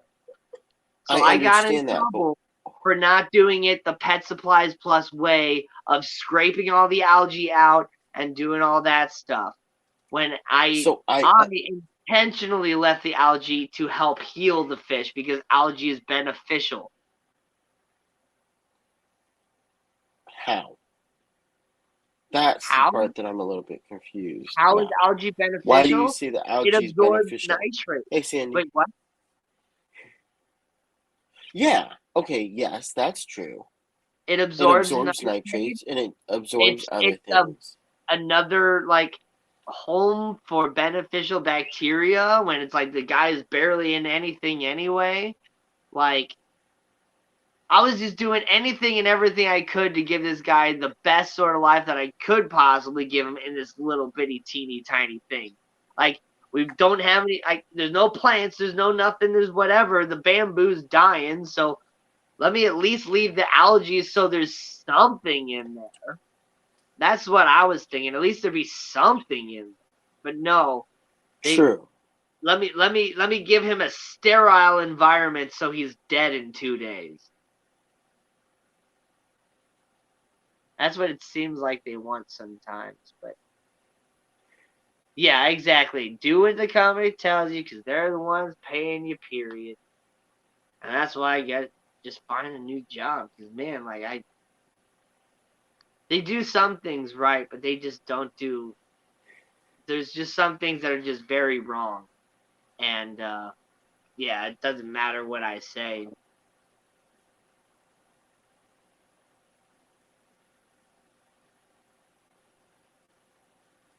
I feel like that's with a lot of companies, but yeah. Yeah, too Well, much so time I doing really, all the changes, too much time doing this, whatever. It's just like, but then if I don't spend enough time doing it and it doesn't get done good enough, then I get in trouble for not doing it good enough. But you just need to go, you just need to go faster. yeah, I'm joking, Danny. I know you're joking. I know. I know you're doing it quick, but you just need to go even quicker, apparently. Yeah. But I mean, hey, I know one of the managers down at Petco, and she actually follows me on YouTube. Her name is Gina. I don't think she's Gina French, the one that pops in every now and then on different live streams, I doubt it. but she's probably a Gina that I've seen on a live stream before. But But you just don't I know was who in she that Petco is? the other day, and she's like, "Oh yeah, I love what you and Fishy Biz are doing with the real fish keeping genius." I'm like, "You follow me on YouTube?" You She's should like, you "Oh should yeah." you should ask her what her username is. I was going to, but I was But doing other things or whatever, and I don't know. But yeah, oh, next time okay. I go in there, I'll ask her like, "So do you pop in on the live streams? Like, would I recognize your username if I saw you?" And yeah, but it almost had me wondering though because I've been kind of on both my channel and other people's channels. I've been kind of talking about how I'm kind of unhappy at my job recently. I've been talking about it quite a bit. You've And talked I was about in it on her mine Petco the too. other day, and she's like, We talked "So how are about things going? How are things going at down at Pet Supplies Plus and stuff?" And I should have just been honest with her because I'm not 100% sure, but she might be the store manager down there. I know she's one of the managers. I don't think she's just a supervisor. She's at least assistant manager, if not like the store manager. I should have just been like, honestly, they're not great. What do you got down here? Because their fish has their fish keeping is kind of turned around a little bit. Everybody up there just seems happier than the people that I work with. So I mean, hey, maybe I should see if they, would be willing to, give me a little bit more than what I'm making and make it worth my while to make a switch. Either way, though, I got to get out of what I'm doing. I just got to get myself in a better environment because aside from just, a couple things like that of, wanting to do things my own way or whatever, I think my boss just has a thing against me. She talks to me differently than everybody else. She approaches me differently than everybody else. And so it's like I've just even been thinking about just getting a job down at like Chick-fil-A or whatever, because at least I know the environment's going to be better, and just do that like a temporary time until I find something that's a little bit better and more what I want to do. Because like I did apply at the aquarium, but they only had like the basic entry level positions available. I would have taken a pay cut and had to travel a whole lot farther and had to pay for parking like every single day, to where it's just like it was not worth it at all. In the long run, I'd be coming home with like half as much as I make now, and I could not do that. Well, yeah. Didn't you already say you don't make enough a I ton? don't. So I don't make enough. I mean, some of that might have a little bit to do with how much I've accumulated and all that. But I mean, when I hear what other people are paying in electric bills and stuff like that, like I'm barely paying anything, but like I still can barely make it by. And I was doing a lot better, 11 months ago. My money actually went somewhere, but with all the inflation, without the raise in pay, like my money doesn't go anywhere anymore. My food from Taco Bell cost me $2 more than it did every single time. Gas cost me $1 more per gallon than it did every God, don't get single me time. started. My grocery bill is twice as much than it was. It's like everything is so expensive to where it's just like I got all these ideas for more projects and rescapes and things that I want to do, and I just can't do it because it's like if I go and I buy $50 worth of aquarium equipment, which $50 isn't really that much. It's just like I might not be able to have food for 3 days. It's like it's terrible. I shouldn't have to live like this, and I don't have to live like this. I can find myself a better job. But like Chewy said, yeah, it's hard to make ends meet when you're working retail. It's no matter how my boss treats me, like I'm still kind of stuck in a situation until I find something new, because if I quit, there's no unemployment, and without unemployment, like I can't have a week, 2 weeks, 3 weeks of trying to find a job without having a job. Like everybody in this house is going to starve. Myself, the birds, the cat, all my fish. They're not going to get like any water changes because I'm going to run out of water conditioner and stuff like that. Like it can't happen. Like I got to keep working. I don't have a choice. Understood. Yeah. And that does make sense. Yep. And then Thanks, Matt. I'm just one of those people that too, like I don't like to do things temporary. Like I like to get myself into somewhere where I can feel comfortable and like give them my all and work several years there. I don't think I've worked at any place like less than a year. I worked at Target for 4 years. I worked at a book warehouse for 3 years. I was in the Army for 6 years. Like everywhere I work, I like to work there long term. I'm not one of those like I'm just gonna work here for a month until I find something better. Like that's just not the type of person I am.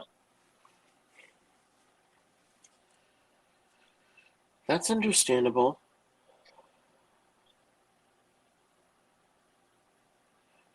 Yeah. Sorry, now Matt made me go look on here at it, and now I'm like looking at the other things for my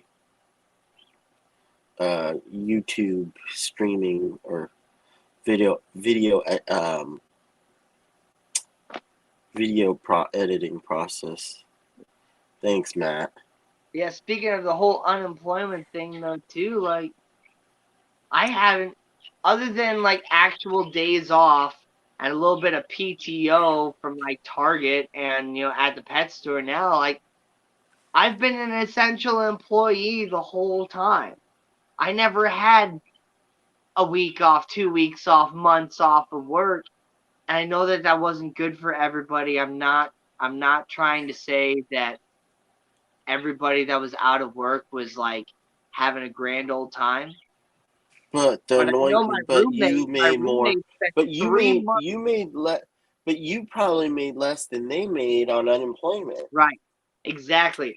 That's what I was getting to. Is my roommate was on unemployment for 3 months, and with all the extra government money and all that stuff and everything, he was making as much money in 1 week as I was making in 3.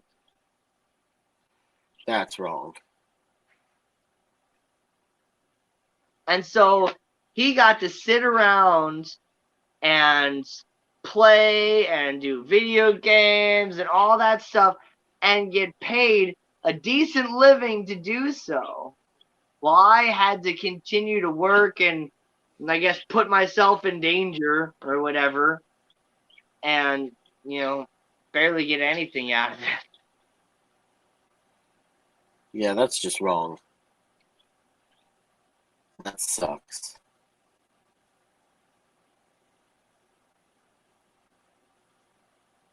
Unemployment now is way less than minimum wage, yes.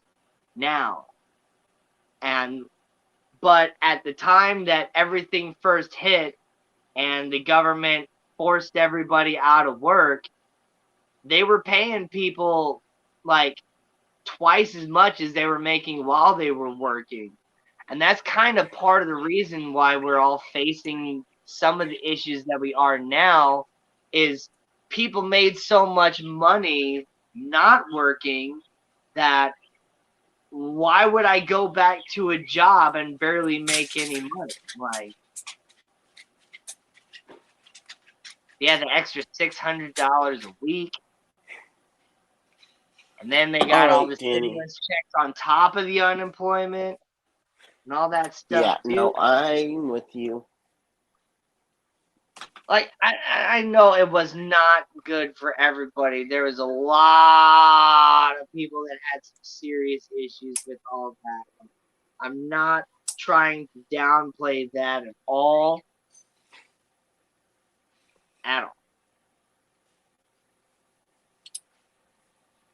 Yeah, each state has their own way of doing it. It's been 3.5 hours, and I think I'm getting ready to go to bed. Woo! Thank you for coming, Danny. No problem. Isn't it like man. 12 midnight there? It's 12:33. Or is it It's almost the best time. The best time in the world. 12:34 a.m. 1, 2, 3, 4. It's 1:33. Is it? Yeah. 1:33. Although freaking daylight savings time, it went back an hour, didn't it? I do have a You gained an Patreon hour? account, only Oscars.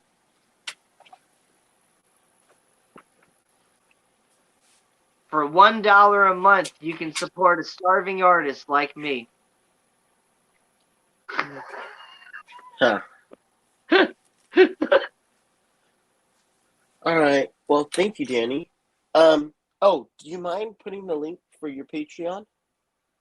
Or sending it to me? Well, So I can put it in the description? Thought I sent or maybe I didn't send it to you because honestly I've never had anybody ask for my Patreon.